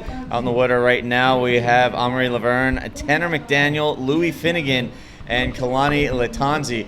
Meanwhile, there you can see the final results in that last heat. Elton Lavero was able to overtake Nelson Flores. So Antonio Cardoso, Elton Lavero, they will take the top 2 spots. Meanwhile, again, up and riding out in the water right now in the blue jersey, Kalani Latanzi, the Brazilian big wave Hellman, taking on Nilda Point this morning. Well, Kalani Latanzi is one of the riders that I really want to see on this spot, you know. Well, Nilda is a spot that we've been surfing for around 5-6 years. No one before that he was doing like riding waves around this area. Happens that 10 years ago, you know, this side of the city used to be just forest, you know, just like empty spaces, and from the construction of all the north part of the city, we start like to visit more these spots, but they were like very tricky, you know, because this place is very exposed to the swells. So every time that we were crossing for years, you know, we never expect that we're gonna have conditions like to surf these kind of waves. And right now, you know, 4 years from now, you know, we've been riding waves here up to the north of the city, and it's been great, no? Now, earlier there was an event here, the Nilda Pro, part of the Chilean circuit. How did that event go? Well, happens that we've been running events here since 3-4 years. You know, this spot gets on the top quality with north or southwest swell. Usually when the ocean is small or when it's like flat around, like the whole Atacama, you're gonna hear about Nilda that is pumping, that is having like quality conditions. So it was a very good big decision for us, like to bring the event to here to try to show, you know, that Antofagasta is not only one spot, that we have like the whole coast full of reefs and waves. You've seen, Steve, in the last days with swell how many waves we have around, and that there's not a big group of people like surfing on this area, no? Yeah, I can't say it enough. In this region of Chile, the entire north of Chile, it seems like, yeah, you're within stone's throw of another peak that's just empty and waiting to be ridden around here. It's just unbelievable. Even yesterday, while we were at the secondary location at Bodeo, when we went mobile, side left-hander Indo Violencia was just absolutely going off. We actually saw Pierre-Louis Costa, Jared Houston paddle out and catch a few waves out there. Actually, one of the waves of Jared pulling a huge air forward and landing off the back out there was at the end of our day reel. So if you haven't checked out that highlight reel, definitely do so. Go to APB Tour on YouTube or check out the Facebook page for APB Tour, Antofagasta Bodyboard Festival, and or Club Budeo, and you'll be able to see the highlights from yesterday, including, you know, that one wave from Jared out at Indo Violencia. But just to finish proving my point and let Yo-Yo go into it a little bit more, there's waves everywhere in northern Chile. It's just waiting for you to book a plane ticket and come investigate. Well, one of the things that I would like to tell everybody at home, you know, about this area is like bodyboard here is very big, you know. It's one of like the mainland and the most like a current like a modality of riding waves at the Atacama. And the reasons are like very simple, you know. Here we are 2,000 kilometers from Santiago. There's no industry of surfing or no industry of like shapers that shapes boards, surfboards. So here most of the people and by the history of of how do the bodyboards arrive from the Zona Franca of Iquique, we've been having a big demand of riders, and the waves are all shaped for that. You can notice, Steve, that most of the reefs here, because in Antofagasta happens something that is only in this region of Chile happens, that there's no sandy beaches of Antofagasta. The whole line of coast is only reefs, and it's only breaks and quality waves. So that's why makes the sport. Here we have action, Steve. And Louis Finnegan taking a look. Meanwhile, scores falling into place for Kalani Latanzi. You said you wanted to see what he could do out here. He's already got a 10.50 on the board. He's already comboed the field here in the opening minutes of this heat. Yeah, Kalani Latanzi is one of the chargers that I really love to see every time that he comes. I'm right now, I'm resident of Arica since 10, 12 years. I've been surfing and I've been living in Arica, Iquique, Antofagasta like since kid. And well, it's what I was saying, Steve, like for us, like when we start to surf, I met Arturo around 20 years from now, and we were surfing at the middle south part of the city, that the spot, it was not discovered Budeo yet, and we were surfing just next to La Piedra del Lobo, and the only few spots that we had, because we were having the level, or we didn't have the vision like to ride this quality and this kind of wave. So that's why makes Antofagasta an amazing place for bodyboarding and to have empty sessions and to surf, like waves quality, Yes, me personally, I have never been someplace where there's so many quality waves just reeling off, and there's nobody out in the water. It's just mind-blowing for someone like me. I'm used to crowded breaks. Yeah, well, Chile is one of the top destinies now on that. And we have action. There's Amaury Laverne getting the barrel. In, nice. Keeps going the barrel. It's not gonna come out. And well, Steve, talking about Antofagasta, saying something there with Tanner McDaniel, no? And so the young 16-year-old Hawaiian flipping it out. Nice wave for Tanner. We already saw him punch his ticket to the Pro Junior semifinals yesterday. Now here he is in a men's competition today on day 3 and getting solid fashion. A big flip there for the young Hawaiian. Yeah, it is Finnegan, like the new generation. He's been surfing great on the free surf also. Last weekend he had a really good performance here at Nilda. And well, I'd like to talk a little bit of my region or about Atacama, and it's my mission here, no?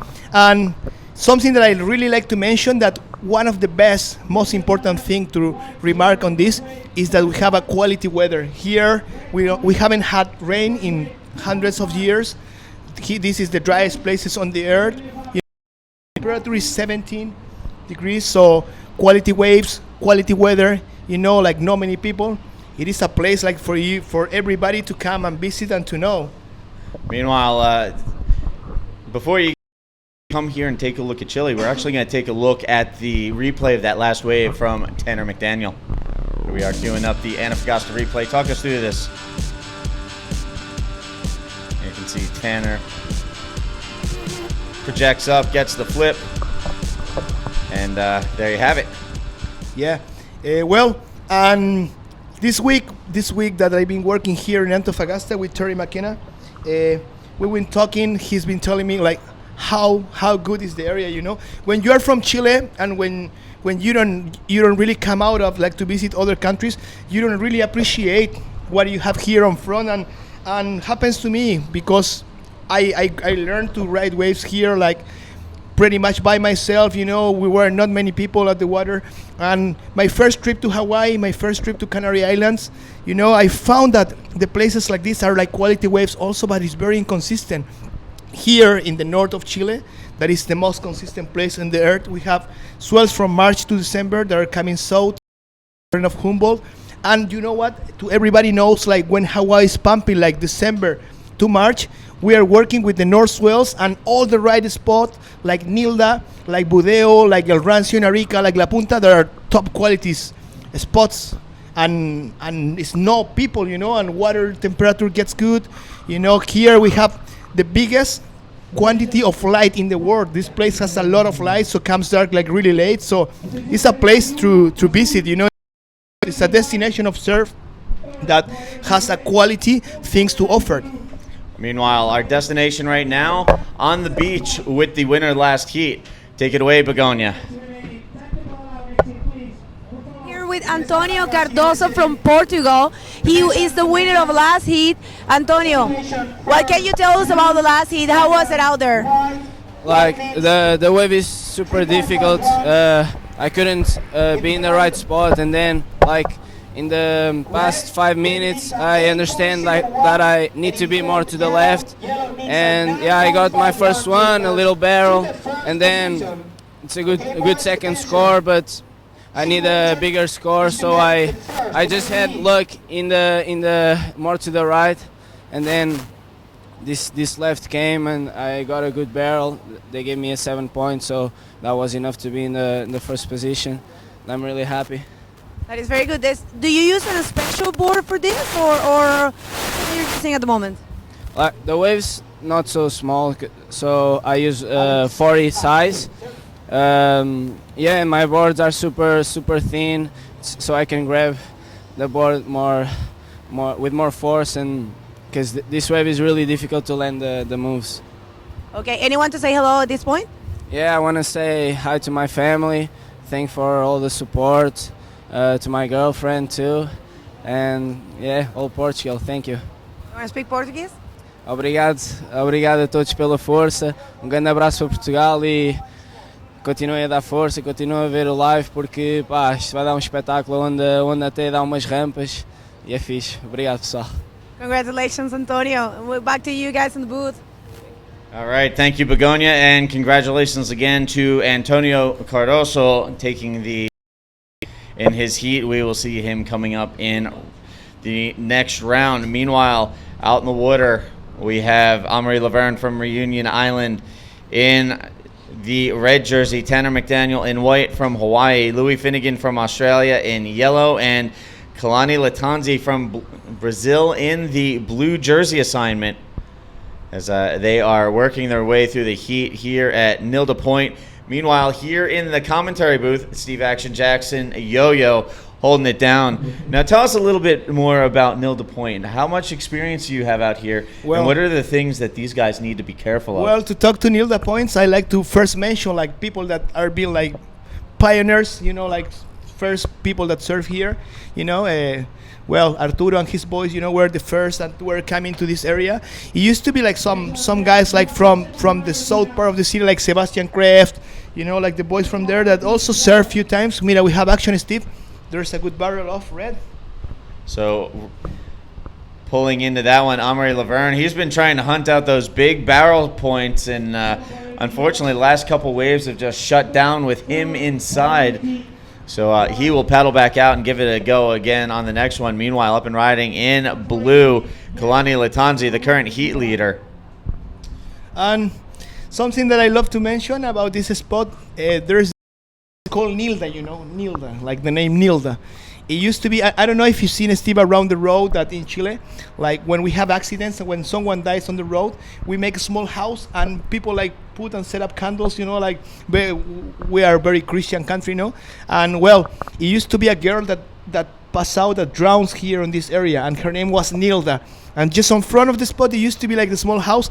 That's why the spot is called Nilda Point. It's in honor of this lady that passed out on this area. And well, I was mentioning about Nilda and the history, and me gustaría en Spanish mandar un saludo enorme a los pioneros, a los que han ganado acá, a los que han hecho la historia, especialmente al Cristian Fernández, al Popey, que posiblemente me está viendo, a mi sobrina también, a la Sofía, que se tome toda la leche allá en casa, y a todos los chiquillos de Arica que están viendo, a la gente de Iquique también, que nos observa acá, los que han hecho historia acá, al Momio, a la gente que ha corrido muy bien, porque este es un spot de mucha cualidad. Así que para ello es esta transmisión así con mucho cariño, Steve. And well, right now you can take a look what's going on after like years in Antofagasta. Out here, like the 5th Street is like the biggest street of Chile that cross from Arica to Chile, and it's just across or next to the Nilda, no? And well, this is giving a new projection to the way, because right now one of the main reasons that we are setting up the competition is here is because this space, you know, is being like empty. It's been like with nobody that take care, and like surfers on the last 4 years we've been like taking care of the spot. Right now we are negotiations with the government to maybe have a stand here, to have like our spot here, like to come and ride waves. So this is what's happening right now in Antofagasta. So it sounds like you guys have a lot going on with the social projects here, not just with the Club Budeo Bodyboard School, but also here at Nilda Point as we have the competition here this year for the first time after being at Cupola. And it seems like you guys are making some really big advances in the area. Well, something that I always love to mention, you know, I love to say that, you know, because from these messages, you know, like people understand, you know, that Chile is a country that needs events like this. In this area of the north of Chile, we produce 3/4 part that goes all around the world. I mean, this area is so rich in minerals, it's so rich, you know, in many things that people maybe don't know about what's going on the desert, you know. And when this territory was won at the Pacific War, you know, against Bolivia and Peru, and when 100 and something years ago, you know, like the Bolivians, they really didn't care about, you know, like the area, because they say, well, it's a piece of land, there's nothing there. But after like 120 years, this place, this area produced 3/4 parts of copper in the world. So you guys can understand that this is maybe a lot of money. If you see around your house, everything that goes with electricity, everything, and this is coming from here. Mira, we have an amazing wave there. It's on the right hand. This is yellow. Louis Finnegan driving down the line, finds a big roll section, airs it out. Wow, that was solid maneuvering there from the young Australian Louis Finnegan, making it interesting out there as throwing down big on that last wave. Well, and I was mentioned that we have a big with Binton on this area. They are very new in Chile. Even if we've been surfing like 20, 30 years, you know, it's just now that it's getting popular, and it's everybody start to know now that Chile has the quality of waves that everybody can see at home. Now, you were talking about it being a big copper mine, and we also have one of the major event sponsors for this event, one of the major mining corporations in the area. In the world. In the world, I stand corrected. So how important is it to be able to, you know, expose the sport and get that kind of business involved with the sport? Well, it's been a long week this week with Terry McKenna. He's coming from Newcastle, a city that had probably the same situation as Arica. You know, Newcastle, by the history, was called the city of the iron. Right now, we are called like the city of the copper. You know, it's like very like close, like nicknames, and it's because that, you know, we have a big industry, a big business, you know, with that here. But in the last 15, 10 years, we haven't been supported by the sports brands, or we've been not being companies. Is right now that everybody understands that we have an amazing coastline, that we have an amazing quality of waves. This is, I tell you something, Steve, this is a day by day. You're not gonna see the surf report here in Chile like flat, and that's why like the companies right now, they're like believing, you know, in what we're doing, and it's all start to work like really great. Meanwhile, we on that last wave we saw from Louis Finnegan, he was going big. We're actually going to take another look at that. So we're going to queue up the Antofagasta replay, and we'll let Yo-Yo talk us through this in Spanish. Mira, chiquillos, acá tenemos la última ola de Louis Finnegan. Esa es la derecha de Nilda. Increíble, mira, un dropazo, tiene un excelente rolo, como lo consigue asegurar. Ese es Finnegan, una de las nuevas leyendas, muchachos, acá del circuito mundial de las nuevas generaciones australianas del bodyboard, ¿no? All right, so there you have the Antofagasta replay, a look at Louis Finnegan on his last. Now Louis taking a look at this left-hander, and he's up and riding. Yeah, there's Louis Finnegan connecting the first maneuver. It was a aerial roller spin, no? I think. It looks like he pulled a roll under the whitewater section as it was pitching over and blowing up all around him. And he managed to complete the mover and ride out clean. There you can see the whitewater explosion as it hits that rock formation down in front. Well, you know, when it's happened, when it's this condition, right now we have high tide to low tide. To low tide is coming down. So I always recommend, like, to everybody, like, if you're gonna surf on these conditions right now, it is a very tricky to take the left, you know, because it's a bit current, it's too much water, you know. So I think that the extra then to connect another left is working, because he's taking waves. You cannot start on the first waves like the competitors. They catch one left, and it was like 10 minutes to come to the left. So good movement for Finnegan, like to get the first scores. Well, we're going to take another look at the replay as we cue this up from the control room. And here's a look at that last wave from Louis Finnegan. His follow-up wave hits the roll, the whitewater explosion. He comes out. And it looks like scores coming in. That should be a pretty solid score for Louis. Currently sitting in the second spot out in the heat. Kalani Lattanzi leading the way with a 10.50. Yeah, during the day we're going to start to see better action. We're going to start to see the competitors taking waves because the conditions are changing. This spot usually works with epic conditions when we have a bit the direction of west, when the waves are coming, it's pumping and it's more tight the right to the reef. So we're going to see, and we're going to notice that the show will start to pump minute by minute because Nilda is a place that delivers waves flat, not flat, and it's great to see the best in the world here at this spot, no? Yes, so there you see it, the updated score. Finnegan with a 15.0 total. He has an 8 and a 7 on his last two waves to give him a combined total of 15.0 and the heat lead. Kalani Lattanzi, meanwhile, a 10.50 combined. He's sitting on high scores of 6.25 and 4.25 for the heat lead. Tanner McDaniel with a 7 on his opening wave, still waiting for a backup score. Meanwhile, some moderate scores for Amaury Laverne as he's been chasing those barrels, but has not been able to find the exit on them. Right now, he's sitting on a combined heat total of 4.50. So he basically needs to get down to work out there and start putting together some more substantial scores out in the water. Meanwhile, we're going to let Yo-Yo duck out of the booth and bring in Pierre-Louis Costas. Before you bounce out, is there anything you'd like to say? Yeah, solamente quería decir un saludo enorme a todos los riders de Chile, ¿no? A la gente que corre ola desde el sur, desde Chiloé, al César, a los chicos de Chiloé, a los chicos de Carelmapu también, a los locales, a todos los locales de todo Chile, ¿no? Que bueno, nosotros, la gente de acá del norte, hemos siempre tenido la ilusión de tener un espectáculo como este y luchamos por él y ahora lo tenemos, así que todo es posible en Chile cuando tenemos acción ahí, Espeto Blanco. Ahí tenemos a McDaniel, una de las nuevas promesas con excelente tubo, ya está saliendo con el primer 360. Él es hawaiano de Oahu, así que everybody at home, well, here we are at the driest places on the earth, we are a culture that loves to receive tourists, like we are like virgin in all kind of these activities.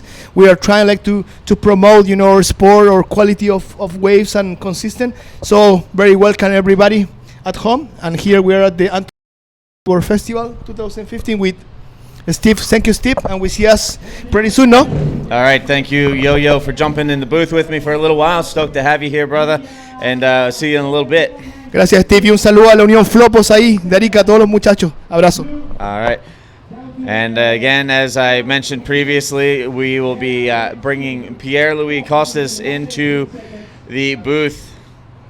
We'll get him mic'd up and we'll pick the brain of PLC a little bit, see how his heat went, and maybe investigate his gear a little as well. Meanwhile, investigating this wave, Maz trying to dial into a substantial score and still just having a little bit of trouble putting it together out there. Meanwhile, score coming in for Tanner McDaniel's last wave, a 7.05. Tanner now sitting in the second position. He moves ahead of Kalani Lattanzi.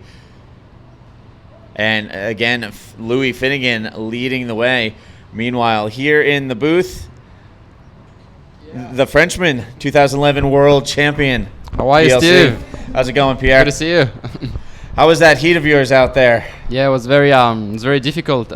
Second heat of the day, so I was able to watch the first one, and I could understand there was a lot of backwash, and it wasn't going to be easy. We have Kalani just paddling on that one. It's been a pretty good hit, that last one. Definitely the best hit of the day so far. Wow. Nice big roll from Kalani on a critical section. Yeah. And while he rides out, we're actually going to take a look at that last wave from Tanner McDaniel, the 7.05. So we'll queue up the Antofagasta replay as they count off the final seconds of this heat, and we'll wait for that last score for Kalani to come in. Here's a look at Tanner. Talk us through this PLC. Yeah, that was a nice barrel. I think he needed 8-point ride, and well, it's a smart move to try to do a barrel, but it's also really risky. I mean, Tanner is known for doing huge maneuvers, and where he went for the barrel and got a 7. That was definitely a nice barrel, and I think he's gonna finish that heat in second place. So right now, just waiting for that last score to come in for Kalani Lattanzi. Kalani had gotten bumped to third, and we'll see if that was enough to move him back into second. I think Kalani got an 8-point ride on his last one, so Kalani will be in second. All right, so again, Louis Finnegan led the way on that heat, and it looks like Kalani was able to move up into the second spot. We'll wait for official results to come up on screen. We'll give you an update on that in a second.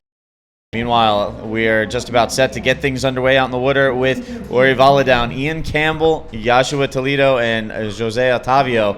We're going to take a quick look at the replay, that last wave from Kalani Lattanzi. Maybe you can talk us through this. Yeah, that's one of the best wave of the day for sure. That was a very big roll. I just did my hit now, and what I can tell you, it's really difficult to land your moves. It's really difficult to find a good section because the tide is too high, I think, for the wave.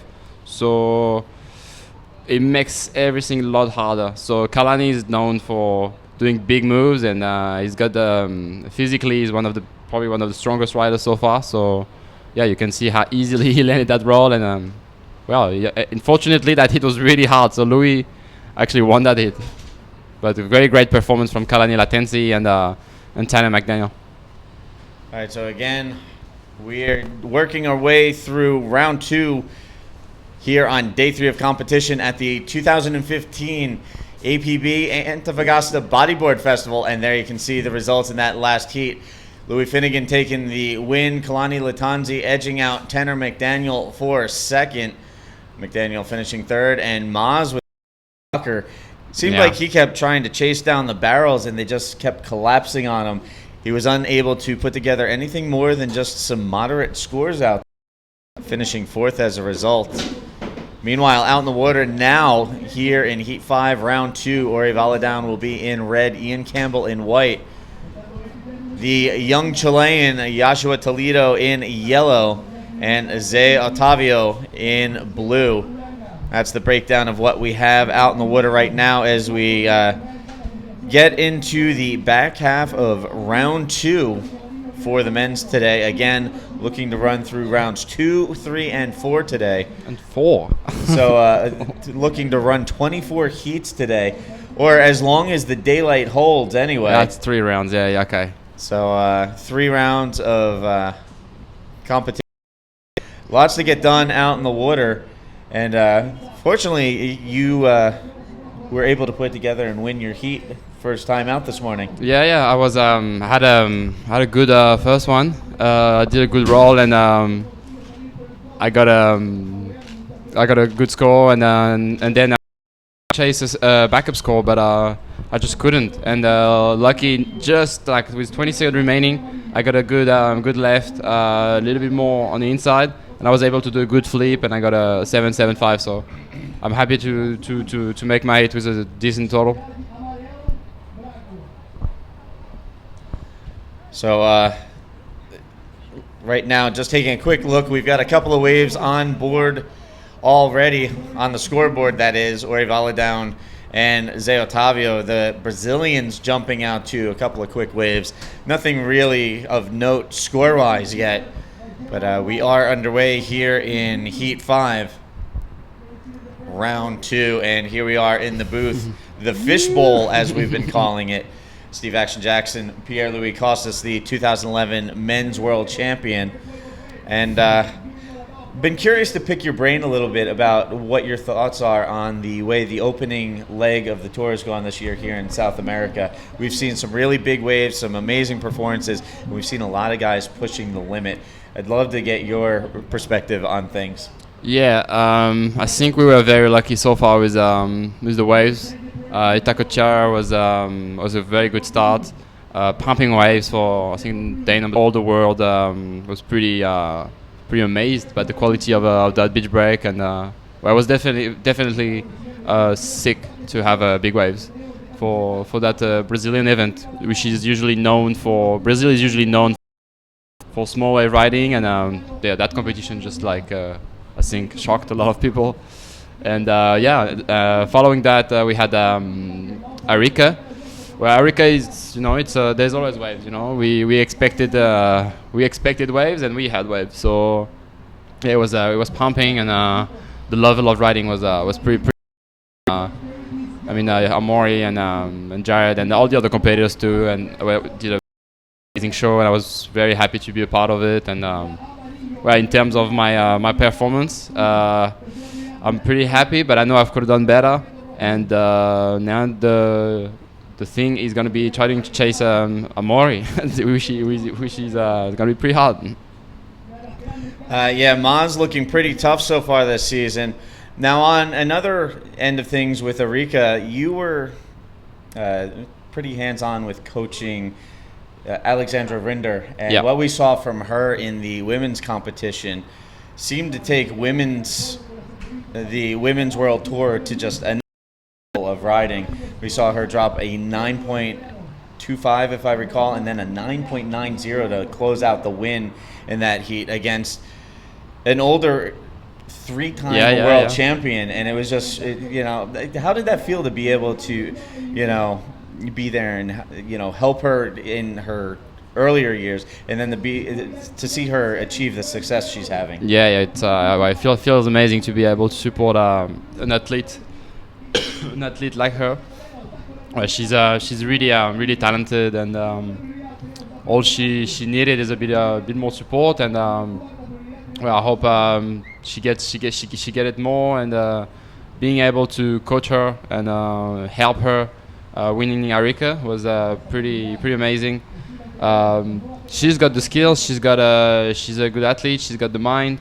Now I think I helped in her way of competing, because it was very very easy for me. I was very close to the rocks, very close to her, and I was able to tell her like to get when she should have waited, when she should go, and it was pretty amazing. And I love the way she actually. Won the event, like starting slow and just getting better, and in the final just 9.9 and another 9. So that was amazing. Meanwhile, out in the water right now, our competitors slowly but surely getting some scores under their belt, having some troubles as a lot of these waves are shutting down on the competitors. We're still waiting to hear from the young Chilean, Joshua Toledo. But Uri Valadown, the 2008 world champion, Zé Otávio, and Ian Campbell all on the board, now looking to build on their scores and put together something a little more substantial. Now, you were saying it was kind of hard to put together two solid waves out there. Yeah. You get the one good score but have a little trouble backing it up. We seem to be seeing that with most of these heats. Yeah, exactly. The first heat was really slow. It was probably the peak of high tide. My heat was really slow too, but I was able to get two okay ones. The third one was a bit slow too. The fourth one was a pretty sick hit, but as you could see, Amaury Laverne was not able to actually get one good wave. So it's just to show you how hard it is out there, because that backwash is really really difficult. Like I saw Amaury trying to get barrel, and he did such a good job in the barrel. It was just so hard in the end to actually make it, while the other competitor played maybe a safer tactic, and it paid out. All right, and meanwhile, someone who was able to work his way through the last heat, Louis Finnegan, is down on the beach with our very own Begonia Martinez. Take it away, Bigo. Welcome back, everybody. We're here with the winner of last heat. He's the super funny Louis Finnegan, better known here as Legui. How's it going? How was the last heat? Yeah, maybe pretty good. Managed to get a couple, so it's pretty good. Yeah, the waves are fun. So yeah, should be some action today, baby. What is he talking about? Oh my God, it's the funniest Australian I ever met. Anyone to say hello at this point? Yeah, well, if my mum and dad are watching, hey mum and dad, I'm still alive, so don't worry. And yeah, What type of board do you use? I use the Pride Fin Dog, and yeah, it's the best board ever. So you should all probably buy it if you're after a new board. Yep. Anyways, congratulations, Louis. That was very good. All right, so there you have it, the winner of that last heat, Louis Finnegan. And you know what, Pierre? I think we could do a highlight clip of just Louis doing heat win interviews, because the kid's always got a huge smile on his face and always very animated. Yeah, I agree. I mean, I know Louis. I know Louis really well. He's part of the Pride team too, and we did a few travel together, and it's always fun to hang out with him. I mean, he's the kind of person that just puts a smile on your face and always finds positive things everywhere, and it just makes you laugh so much. And I really like that kid, and he shows up really good too. Now, speaking of Pride Bodyboards and him being your teammate, you brought your board with you. Yep. I was hoping I could pick your brain about the equipment you're using, what size board you've got, what the core composition is. And if you want to grab your board, we can throw it on air and let everybody take a quick look. Yeah, for sure. I'm using a different board from Arica. Why is because Arica is a heavier wave, and I wanted to use just a Polypro and just one stringer in it, and was actually a board that I used before. That one is the one I'm going to use in that Nilda event. It's a new 2016 board, and it's working really well so far. That one, the difference is it has two stringer. It allows me to go faster, and I think that's what I'm looking for in this wave. I think doing big maneuver is what's gonna pay out. So I really wanted to use the stiffest board I could, and the board is working really well. Meanwhile, on screen, we just saw Ian Campbell in the white jersey representing South Africa on that last wave.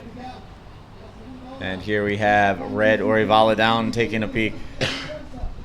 So just taking a look at some of your sponsor stickers on there.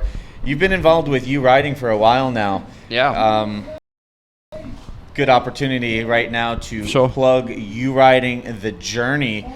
Our boy Manny Vargas back in California working as the esports manager there these days. Yeah. And U Riding The Journey has just launched 26 regions, unleashing a new region every week and 300 waves. Have you been playing the new Journey format? Yeah, I've been, U Riding is one of my sponsors for a couple of years now, and what we wanted is actually to bring the game on mobile, because I think it's very important nowadays. The numbers are really good. I mean, people are really happy with the game so far. The downloads, a lot of downloads so far, and I hope people like it. I mean, I think it's kind of a dream, I think to have a bodyboarding game on your phone. You can play. I mean, when you wait at the airport or just whenever you want, really. And I think so far, it's been very successful. People are happy. The returns are good, and there's a couple of surprises for sure on the way. And if you haven't downloaded the game yet, well, I invite you to do so. Also, don't forget the U Riding League. There are riding leagues for bodyboarding, surfing, skiing, and snowboard throughout the course of the year. I've actually been playing some of the U Riding League and getting handled on a global basis. Nice. But also keep an eye out on uriding.com for the new U Riding forum coming soon. So quick little rundown, touching base on U Riding Games, one of PLC's sponsors and an associate sponsor for the APB World Tour. Now the U Riding The Journey now available for all iPhone, iPad, and Android devices. So be sure to check that out. Yeah, entertaining game, and best application ever. Meanwhile, out in the water, keeping busy, Ian Campbell, we touched upon one of his last waves. He's currently got a 5.0 and a 5.75 on his last two waves. That has the South African holding control out in the water. Meanwhile, Ori Valadown with a couple of minimal scores sitting in second. ahead of fellow Brazilian Zé Otávio, who only has a minimal score to his score sheet thus far. Of split peak. Speak of Joshua, he's up and riding. Susses out the barrel, throws the reverse off the top. Yeah, it has a split pick. I think that's the first time this morning we had someone going left and right. I think the left is better, but in my heat, I heard Jacob Romero get a pretty good score, and I was like, oh, there are good rides too. I should maybe pay attention more. Now, it was interesting in your heat because it had been all lefts to that point. Yeah. And then, as you mentioned, Jacob Romero decided to take a right-hander. But then it seemed like right after that, Sebastian Kreft decided to follow suit. Yeah. And since then, we've started to see more riders Louis. looking at the right-handers. Louis, a perfect example, using those right-handers.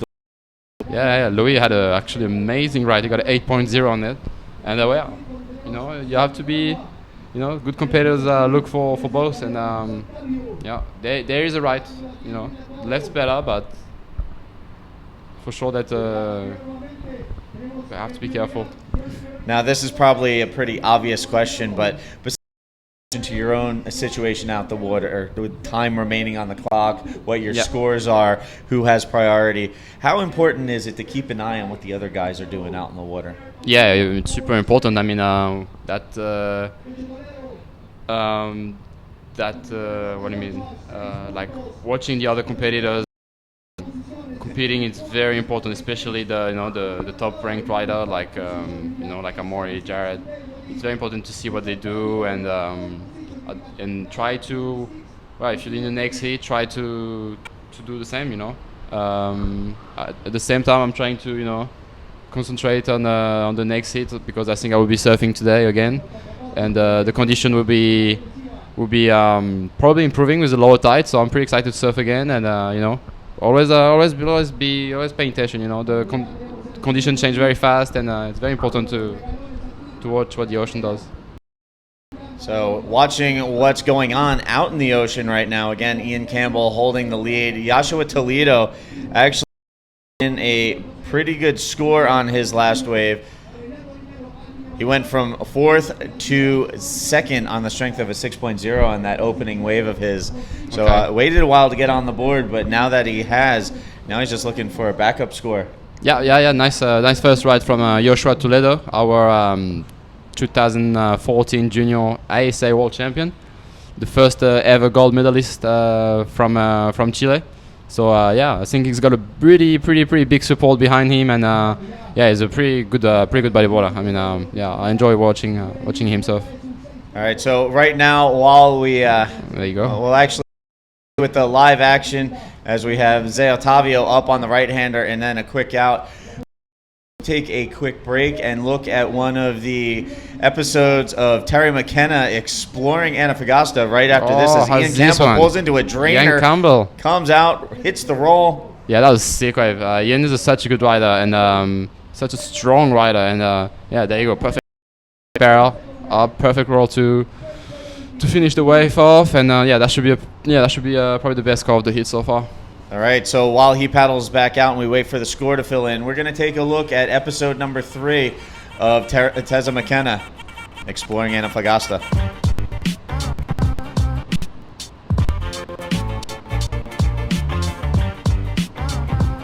Yeah, welcome back everyone to another episode of Exploring Antofagasta, and today we're actually in the studios of Antofagasta TV where we're about to do a morning show interview. We've been very busy this week with the media, Arturo, Soto and myself, the promoter, getting around the radio stations and television stations, so check this out. Thank you. Coffee please.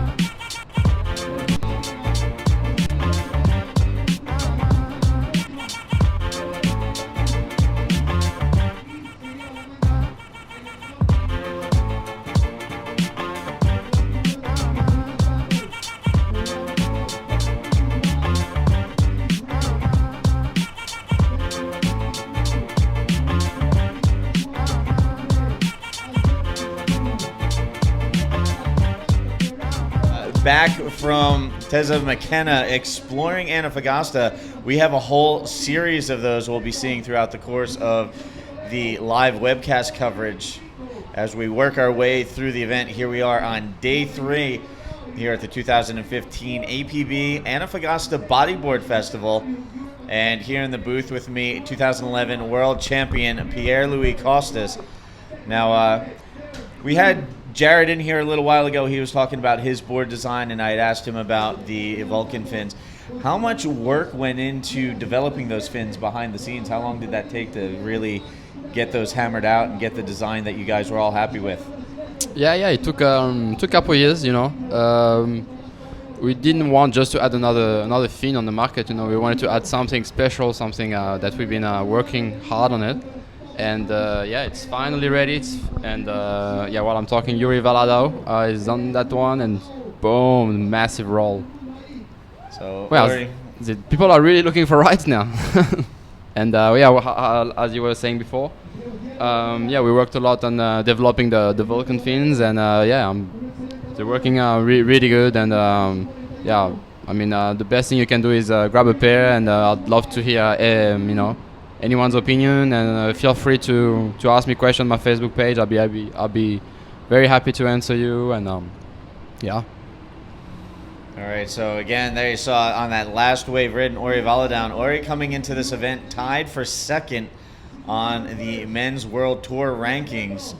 He's tied for second with Jared Houston and, of course, Amaury Laverne on the strength of his win in Brazil and second place finish in Arica. He holds the points lead. Yeah. And you know what? We actually missed a couple of waves while we were away with the Capsula. So we're going to take a look on replay at what we missed. Yeah, for sure.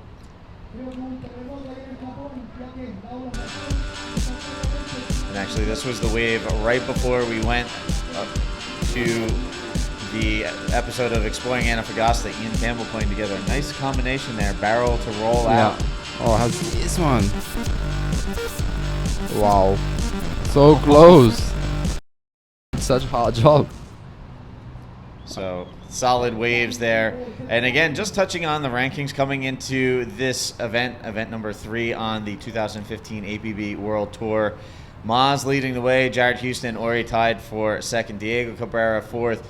And we'll get to the 5th place in a second as Ian Campbell up and riding on this one kicks out. Ian Campbell actually in a 3-way tie for 5th in the rankings with from Brazil. And this man sitting here to my right now, Pierre-Louis Costas, currently ranked 5th tour. Yeah, never been so tied with so many people.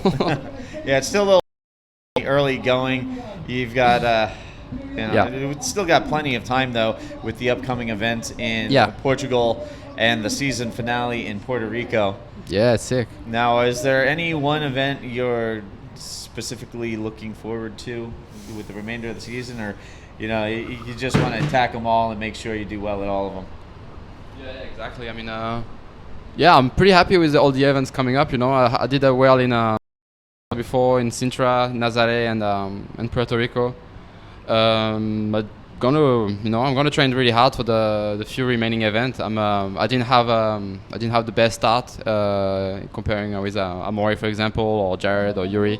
So I'm chasing at the moment. It's gonna be very different from last year as the South American leg. I was sitting first with one more event to go, and maybe that put me a lot of pressure. So I think I'm feeling better this year. I'm chasing for it. I don't have much to lose, and I'm just.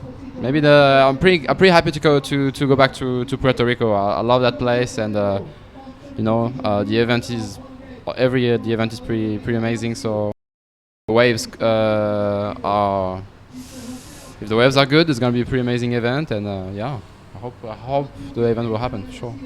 Now you've had success in years past in Puerto Rico. When you heard that the event was coming back and they were going to be running at middles, what was your reaction? Yeah, I'm stoked. That Puerto Rican event back in 2011 basically changed my life. So that place is very special for me, and that wave in particular. And I will never forget that first win I had there. And I'm very, very excited to go back there for sure. And the wave is pretty good too. So it's gonna be amazing to finish the tour there. All right, so there you can see The current situation out in the water, Ian Campbell with a 12.40 combined heat total leading the way. He is followed by the young Chilean Joshua Toledo, who went from having no waves on the board for a pretty long amount of time out in this heat to an 11.40 and second place. Meanwhile, the Brazilians out in the water, Orivala down and Zé Otávio, struggling a little bit out there with the conditions. Ori with a combined total of 4 right now. Otávio with a 2.50, a couple of minimal scores put together for his heat total. So seeing some pretty solid scores registered with the top 2 riders in this heat, and then the current 3rd and 4th place positions having trouble, definitely have some work left to do. Yeah, that's the end of the heat, and South African Ian Campbell won that last one with pretty good performance. Yeah, was pretty good. And Joshua Toledo in second, Yuri Baladao in third, and Jose Otávio in fourth. Not being able to actually get a good wave. I'm not blaming them. I mean, it's very, very difficult, wave selection today is super important. Meanwhile, there you can see coming up in Heat 6, we're going to watch Alex Uranga from Basque in red, Israel Salas in white from Brazil. And they are joined by a pair of Chileans in Renato Ariano and Matias Diaz. Oh, and look at that. Yeah, did you see that? Wow. The ride's heavy too. I mean, wow. I don't know. I'm not sure who was, but that person tried to get pitted on the ride and just got so hammered. Nasty little compression that spit out, but kept chewing on the rider inside. Yeah, we got Alex Uranga in that heat. Israel Salas. When we have Renato Arellano and Matias Diaz. Yeah, that's a pretty sick hit. 2 Chilean guy, Alex Uranga, one of the strongest competitors on Tour of Shore, and Israel Salas.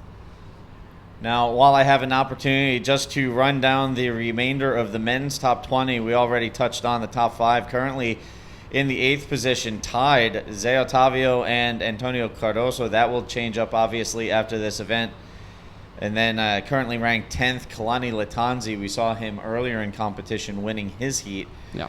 Then we have a 3-way tie at the moment for 11th place with Tanner McDaniel from Hawaii, Louis Finnegan from Australia, and Alex Uranga from Basque, who is out in the water right now. And then just rounding out the top 20, Elton Loureiro, Lucas Nogueira came in tied for 14th. Matias Diaz out in the water right now came in ranked 16th. At 17th, Sasha Damjanek and Oberto Bruno. 19th, Israel Salas. And currently ranked 20th, David Barbosa. That was Matias Diaz doing a little invert on the right. I mean, people are actually catching more rights than left now. It's interesting. Yeah, I don't know what's going on. Maybe the tide changed and the rights are getting better too. And it's a good tactic because the right is shorter and it's much easier to paddle back to the lineup. So it's a good tactic, I guess. It's interesting, in particular, since this spot is predominantly known as a left-hand break, but on occasion there is that right-hander, as we've been watching this morning, and as the locals have been telling us, and I think we're going to queue up a replay of that last wave from the rider in blue. Matias Diaz, one of the best Chilean riders for sure. Still very young, and had a great performance in back in Brazil with a 5th place finish, and as we see red, Alex Uranga. What you can see actually, and that I know and the other competitors know, it's at the end of the wave there is a crazy rock sticking out. You should see. And I mean, if you wonder why some of the riders don't race and hit that end section, it's because there is actually a rock like sticking out. I mean, I'm not joking, it's sticking out completely, and it's way too dangerous to hit it, way too dangerous. I hope no one tried, because it's really, really scary. We've been talking about the bone breaker, the rock outcropping at the end of the left since day one of this event. It cannot be emphasized enough. Yesterday, Adam Cabrera, as we mentioned earlier, was one of the first guys out in the water yesterday, and he said it just pops up out of nowhere, and he didn't even see it. It just came up out of the water like a monster waiting to, take him to town. Yeah, it's scary. I mean, it's really scary. It's almost than Arica, I think, that wave. And I mean, you get so much speed. It's so frustrating. I mean, if that rock wasn't there, I mean, wow, the things you could do. But it's part of the wave, and it brings a little bit of value to the wave, and it's cool. I mean, bit of have to just be very careful.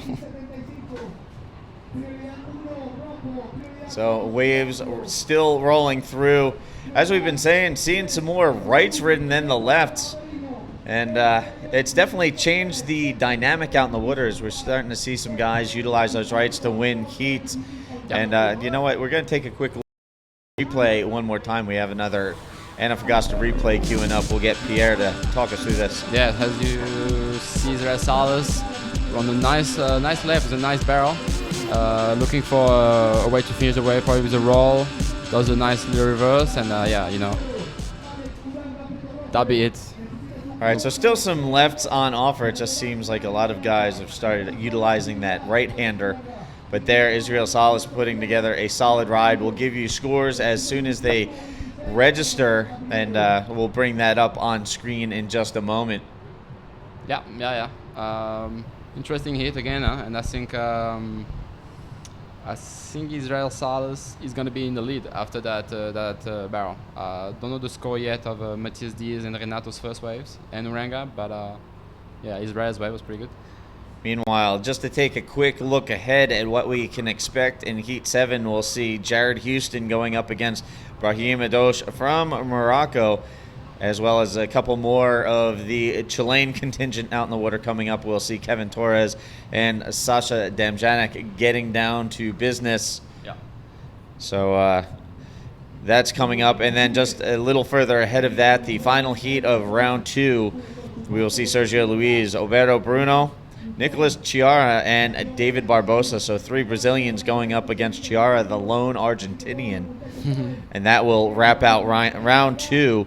And then we will move into round 3 of competition for the men's, as it's all about the men out in the water today. We've seen the Pro Junior and the women's, and Matthias going to work. Big flip. That was huge. Taking a page out of your book there. Yeah. Matthias Diaz is one of the best guys doing backflip. He's got such a good style, and that was a perfect demonstration. That was mental. I mean, the wave wasn't that big, but he hit it perfectly, and with that backwash, he was able to, go much higher than he was expected. And he knows how to do backflip, so he knew how to land perfectly, and that should be a pretty good score. So again, we'll give you a score update in just a moment. We'll bring up that combined heat score graphic that we've been running at the bottom of your screen all morning. We'll bring that up in just a moment and give you a situation update. Stay tuned for that. Meanwhile, while we have the opportunity, just a quick reminder, be sure to stay tuned to apbtour.com for all the latest news, updates, press releases, video highlights, and live webcast coverage. And while we wait for scores to filter in, we're going to throw to a quick look at the replay. We'll let PLC talk us through this one more time. So there you go, Matthias Diaz on a little insider. And you can see him going for it, and boom, that was massive. I mean, with the conditions of waves today, that should be a pretty good score, because the judges want to see projection, clean landings. They want to see, obviously, big maneuver. That was it. I mean, one of the best move of the day, if not the best one. And there's a big set coming. Not sure who is pretty important today. The priority system, and it's going to play a very important role in this event. Maybe even more than any contest so far, because it's a small peak. There's a spoon, and people should play with. Here we have Alex Orang, a nice one too. Waves are pretty good now, and with that sun, it just looks everything better. Nice roll from Alex there, and then he opts to kick out. There you can see the situation before that previous wave, that last wave of Alex Uranga. Matias Diaz leading the way, and right now we're actually going to throw things to Begonia. She's with the winner of the last heat, Ian Campbell. Matias Diaz. No, it's not. Welcome back here with Ian Campbell for Africa. He took the last heat. Ian, what can you tell us about your last heat? Yeah, it's really tough out there. Conditions aren't too easy. It's a bit of a higher tide at the moment, so it's really bumpy. These rocks in the front give it quite a bad backwash, so you kind of have to maneuver, and it's a little bit tricky, but it's probably going to turn on the low tide, so keep watching for sure. What can you tell us about this brand Thiel that sponsor you? Yeah, it's a South African-based brand. Billy Thiel heads it up. He's an old school legend back home, and he's actually from the same beach, taught me how to bodyboard, so I'm super into these boards, and they're going great for me, so just very stoked to be on them and very stoked for the support. You get to pick the colors and the features? Yeah, I got quite a lot of say in it. I'm the only guy that's actually traveling on the team. We got another kid, Alex Nutt, back home. He's also a ripper, 12-year-old, and he's really something to watch in the future. But I just chose all red just to be different. I've never seen them before, so really stoked with them. I love it. Anyone to say hello at this point? Yeah, just everyone back home for the support. It's the last contest on the trip, and thanks so much for everything. It's been great so far, so just keep it going, and I really appreciate all the support, so thanks everyone. Yeah. Thanks. We're back to you guys in the booth. All right, and while we were away at interview, we cut away real quick. We saw Israel Salas just flying down the line and hits the roll. Yep. That was a pretty good roll from, and we have Matias Diaz on a nice one. Wow, that was sick. The right is hard to serve to. That backwash is pretty tough. And I don't know the score yet of Matias Diaz, but we'll let you know soon. And Israel Salas on a nice wave. It was a big roll to finish the wave off. So currently out in the water, combined heat totals you can see on the graphic on screen. That last wave, improving the score of Israel Salas, he now has a 12.60 combined total to lead the way. Matias Diaz now in second with a 12.25. Those guys have a pretty sizable advantage at the moment over Alex Uranga and Renato Ariano. Both of those guys sitting on a combined heat total of 7.50 each. Yep. So they've got some work to do if they're going to catch up with Salas and Diaz, but those two guys have definitely been fortunate enough to find the two solid scoring waves to give them right now. Yeah. Israel Salas is now leading the heat, and we have Matias Diaz in second, and Uranga and Renato tied in third. I'm not sure what the score situation is at the moment, but a few fun waves, and everyone's surfing pretty good. Everyone's pretty amped to compete in the last event of South America.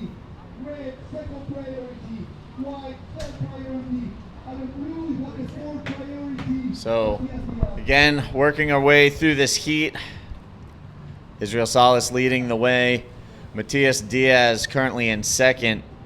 As I mentioned, coming up next, Jared Houston will be going up against Brahim Madosh, Kevin Torres, and Sasha Damjanik. But right now, Alex Uranga taking another look, still looking at the scores, trying to stay busy out there. Yeah. Alex is one of the best competitor, for sure. One of the strongest competitor on tour, and he had a great performance in Arica, and he's one of those guys that can actually win the world title.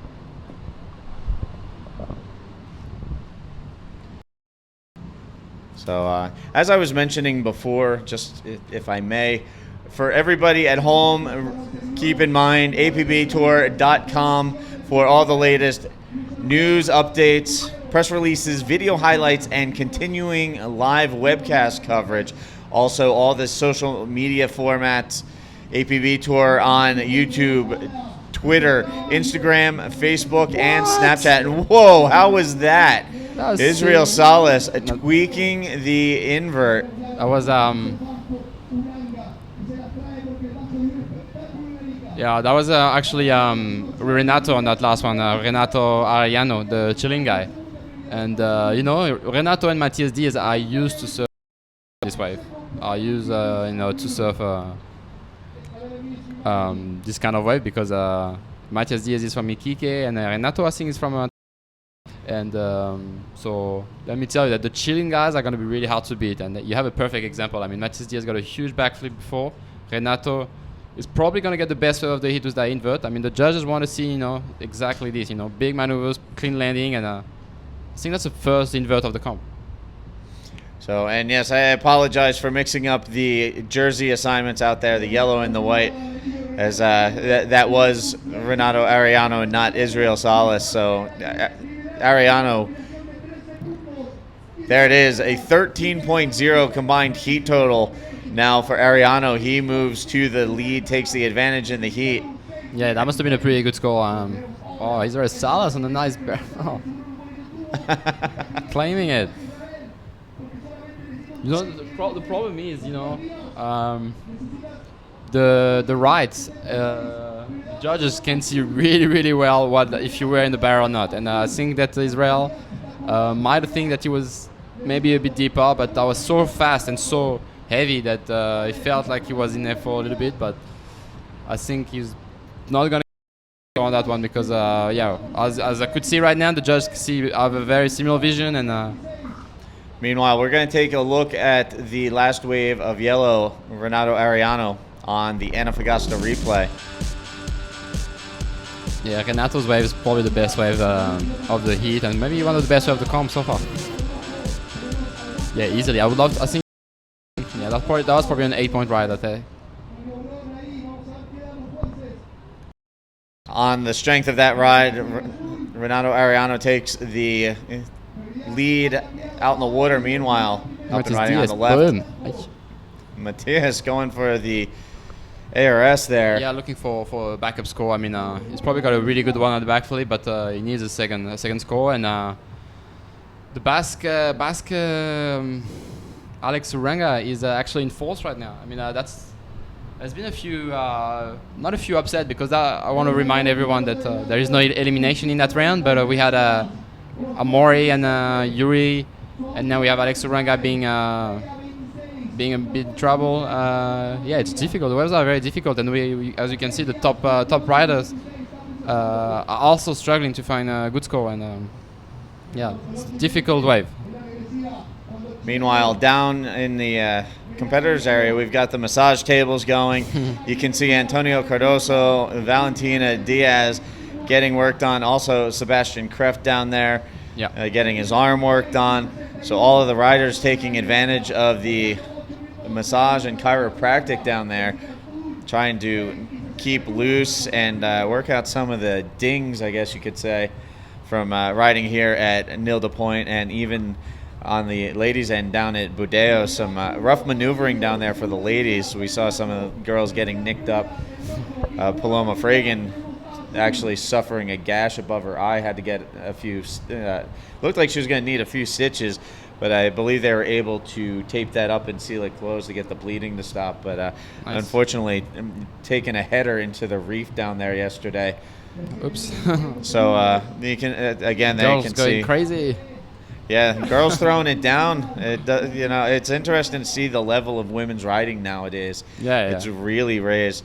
But as we're watching the riders get worked on the massage tables, how important is it to have these, have this as part of the event, have the staff here to work on the riders so that you guys can maintain flexibility? Yeah, it's very important. I mean, I want to say thank you to the organizer for this. It makes everything more professional. I mean, we are athletes. We need this kind of treatment. You know, bodyboarding is a very sport for our body. You know, and being able to have a massage or have the help of a physiotherapist here is it's very important. And I really want to say thank you. I mean, this brings a lot of professionalism to the sport.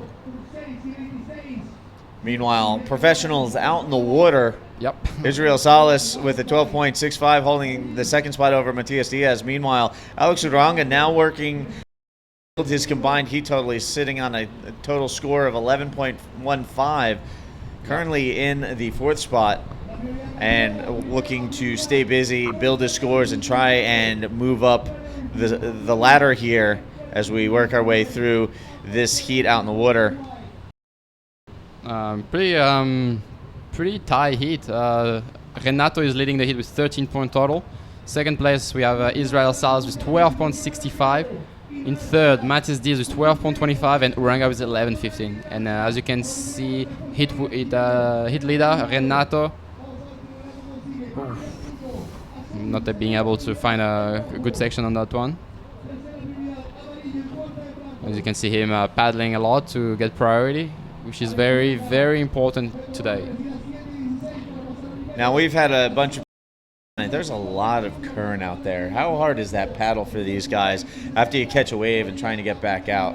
Yeah, it's difficult, but it's not as bad as...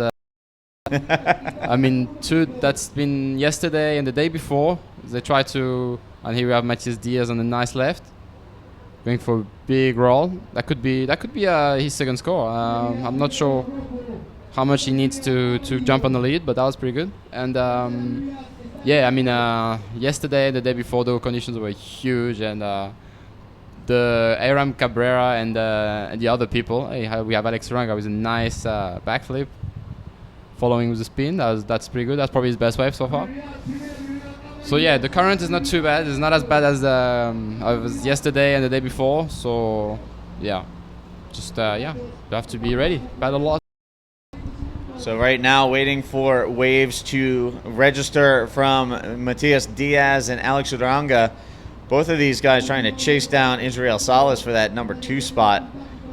Meanwhile, that man in the yellow jersey, Renato Arellano, sitting on a combined heat total of 13.0. He leads the way as we get down to the tail end of this heat. Time running down for these guys, and Arellano taking a look at the left-hander. Yeah, Renato on this, and what? Renato, he pretty much landed that. Well, it's gonna be interesting because he turned around.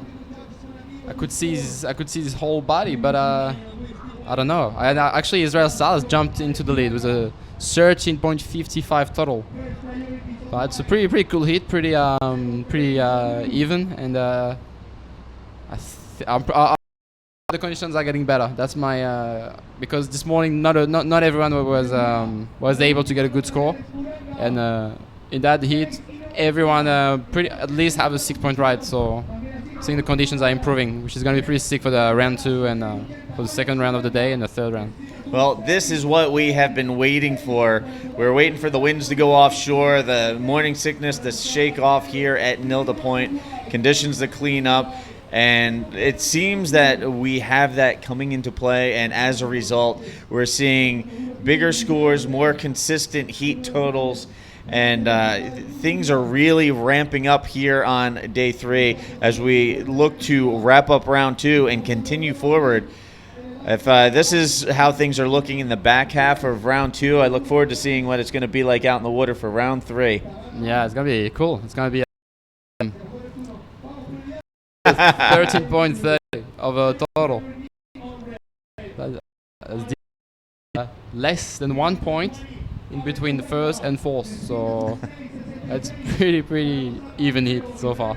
A lot of moving around in this heat, a lot of situation changes, and again, right now, Israel Salas in the lead with a 13.55 combined heat total. Alex Uranga now with a 13.3 in second.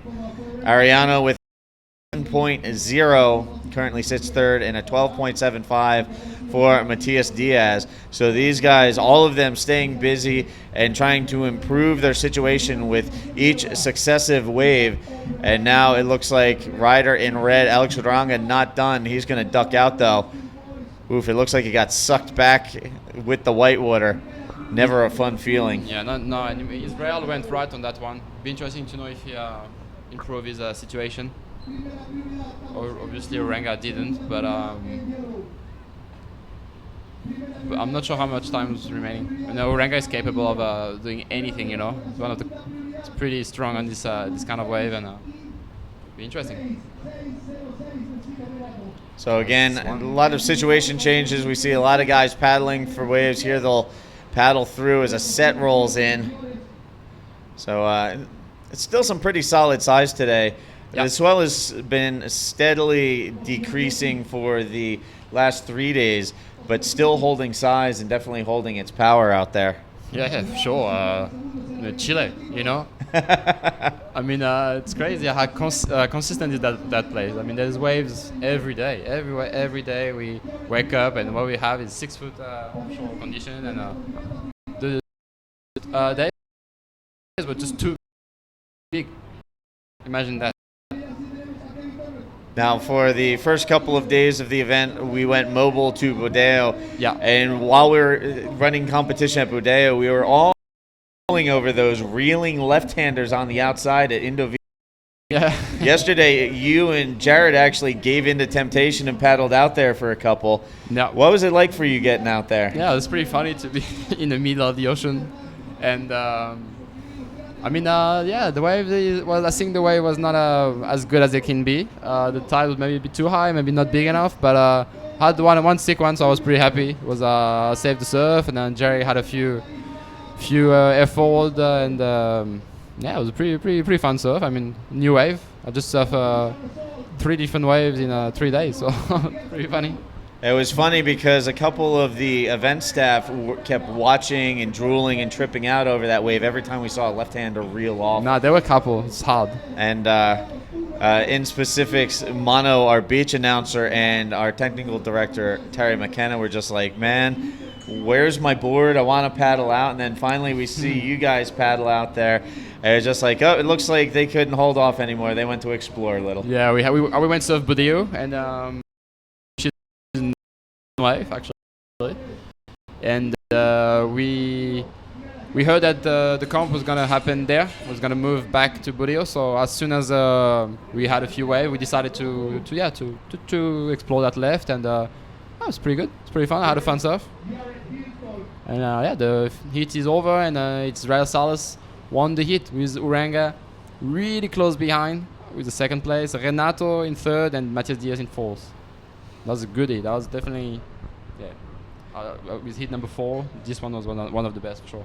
I'd be willing to say that was the most consistent heat we've seen so far today. That's good. It just seems to be building as such. Super positive. Now we can see Heat 7 coming up. Yeah. Give us a rundown of who we can see out in the water. So we can see in red Jared Houston from South Africa, the winner of the Arica Chilean Challenge 2015. We have Kevin Torres in yellow, young rider from Chile, with Sasha Demjanic, also a young rider from Chile, so it's pretty fun. And we have Brahim Idouche from Morocco, the only representative from Morocco, really good rider. He loves, he actually had like 3 days ago with a massive inverter here, and let me tell you, be a pretty dangerous competitor here. All right, so there's a quick rundown of what we can expect coming up in the next heat. Yeah. Meanwhile, there you can see at the edge of, I don't know if I should refer to it as a cliff or a hill, or it's pretty steep down there. Yeah, little cliff. Overlooking the cliff down over Nilda Point, and there you can see what they've been watching, just wave after wave rolling in here and crashing upon the reef and the rock-lined shore here. Yeah. Definitely some interesting scenery to be sure around here. It's just so wild to sit and watch the waves roll in and just blow up on the rock. Yeah. It's Chile is a pretty tough place. You know, it's pretty scary. I mean, there's so many rocks, so many. It's so big, so a bit cold, you know. But at the same time, wow, what a country, what an amazing place for bodyboarding. And there you go, two events back to back in pumping conditions. So yeah.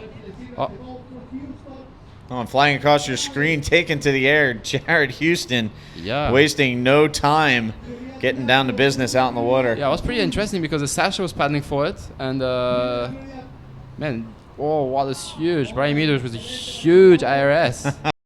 I hope we get a replay of that. Yeah, claiming it too.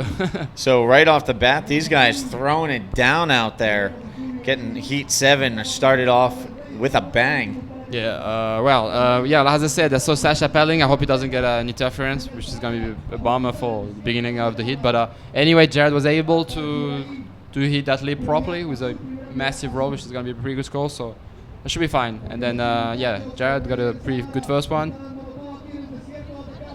And at the back, I think Brahim did a really big move. We just saw the end, but I think the replay is going to be interesting for sure. Yeah, so we'll queue up a replay in just a moment. See if we can't get the first couple of waves board. As we saw Jared Houston and Kevin Torres getting things started out in the water. Yeah. But like I said, Brahim is going to get a pretty big score.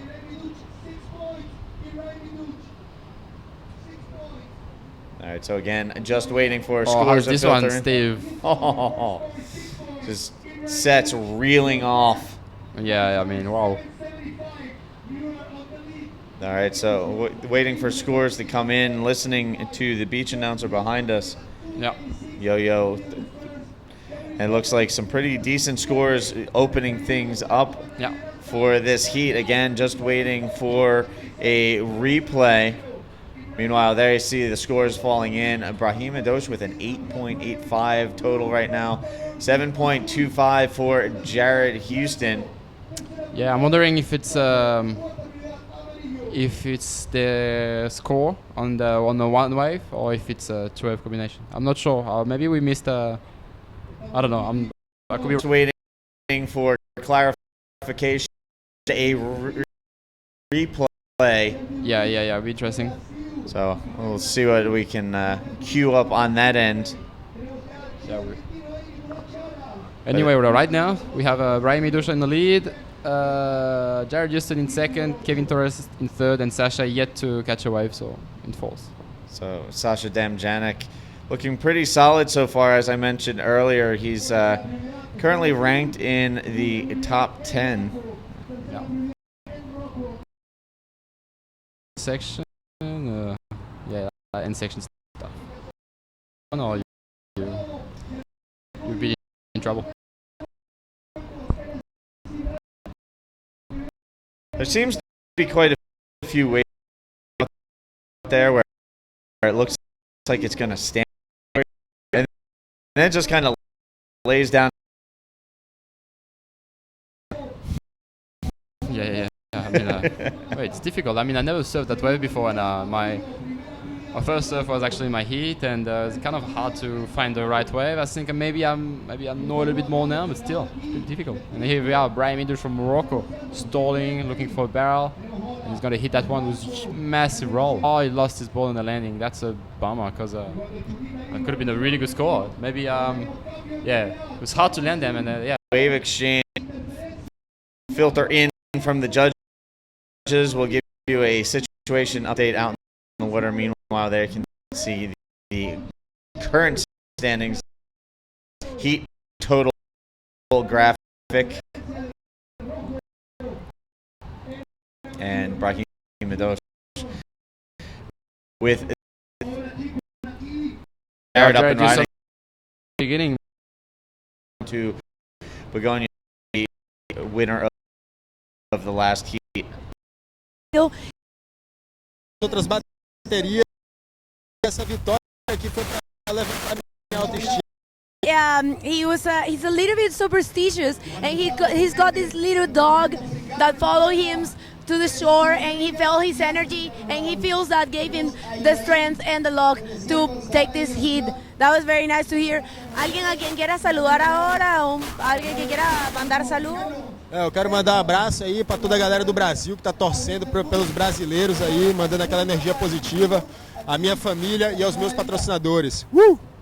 Congratulations, parabéns para você. Back to you guys. All right, so thanks again, Begonia, and congratulations once again to Israel Salas taking the win in that heat.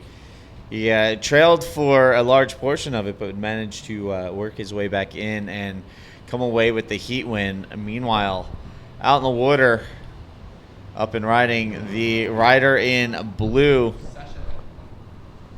Sasha had a good performance in Arica. I mean, actually I didn't know who he was until then. And then I just saw him taking his heat all the way to the man-on-man heat, and I was like, wow, there you go, another Chilean warrior on the tour. There are so many Chileans right now making a push in their late teens and early 20s that virtually Chilenos coming out of the woodwork here on the World Tour and in the first half of the season. And it's really cool to see because there's a lot of talent coming out of this country. Yep. Not only is this place rich in waves, but the talent level is very impressive as well. Yeah, fully. Chile is. Man, there's so many good riders from here. It's incredible to see how many people are good here. Chile is definitely producing some of the best athletes in South America, and I mean, one of the big upsets of that South American leg is Alan Munoz. He was actually injured, which in my eyes is the best Chilean so far, and such a nice guy and such a good competitor, such a good rider, you know. And I know that he came to Arica with the hope of competing. He went to free surf, and he just couldn't handle the pain he had in his ribs because he broke a couple. And I've been through that. I know how hard, painful broken rib is, and it just takes ages to solidify the bone. Yeah, there's nothing you can do, you know. You just wait, no exercise and wait. So. Meanwhile, out in the water, what is this? Another tangle between Jared Houston and Kevin It's going Torres. pretty crazy, but Jared is going to get true interference. Wow, I'm at a loss for words right now as to what's going on out in the water in this heat. I mean, that's the second time we've seen Kevin Torres and Jared Houston both drop in on the same wave with Jared in front.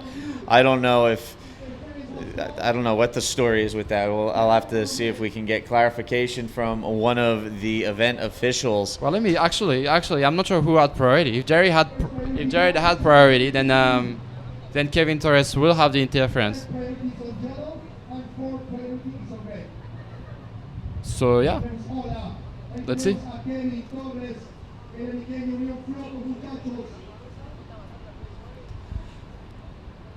So quick wave exchange out in the water. And we're going to take a quick replay of what we saw out in the water. Yeah, it's pretty interesting. Yeah. It all depends on who had priority. And I don't think Jared had another interference. I mean, he already had one, but still possible to make a hit with an interference. You know, you never know. So I don't think he went for a second one. That'd be very strange. Very uncharacteristic of Jared Houston. Again, we'll see if we can get one of the event staff to get a judgment ruling from up top and sort that out. But again, some strange things going on out in the water right now here in Nilda Point. Yeah, it's a competition, you know, and a lot of things can happen. Yeah. I would say that Jared didn't get an interference on that last one because he got the score. I just know that your wave isn't scored if you drop in on someone. So because Jared got the score, I believe Kevin Torres got an interference. All right, so trying to shake things out in the water. Meanwhile, Brahim Adosh leading the way. Now Sasha Demjanek in the second position and trying to untangle the mess out in the water between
Atención, primera ola de Roberto Bruno, Brasil, amarelo, 6.5.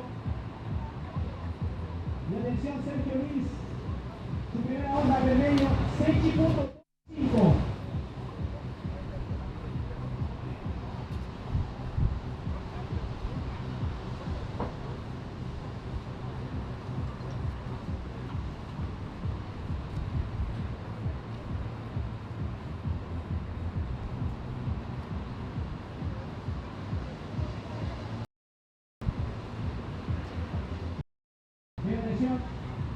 Amarelo, primera prioridad allí. White, second priority. Sorry, red, second priority. White, priority 3. Amarillo y rojo. La prioridad.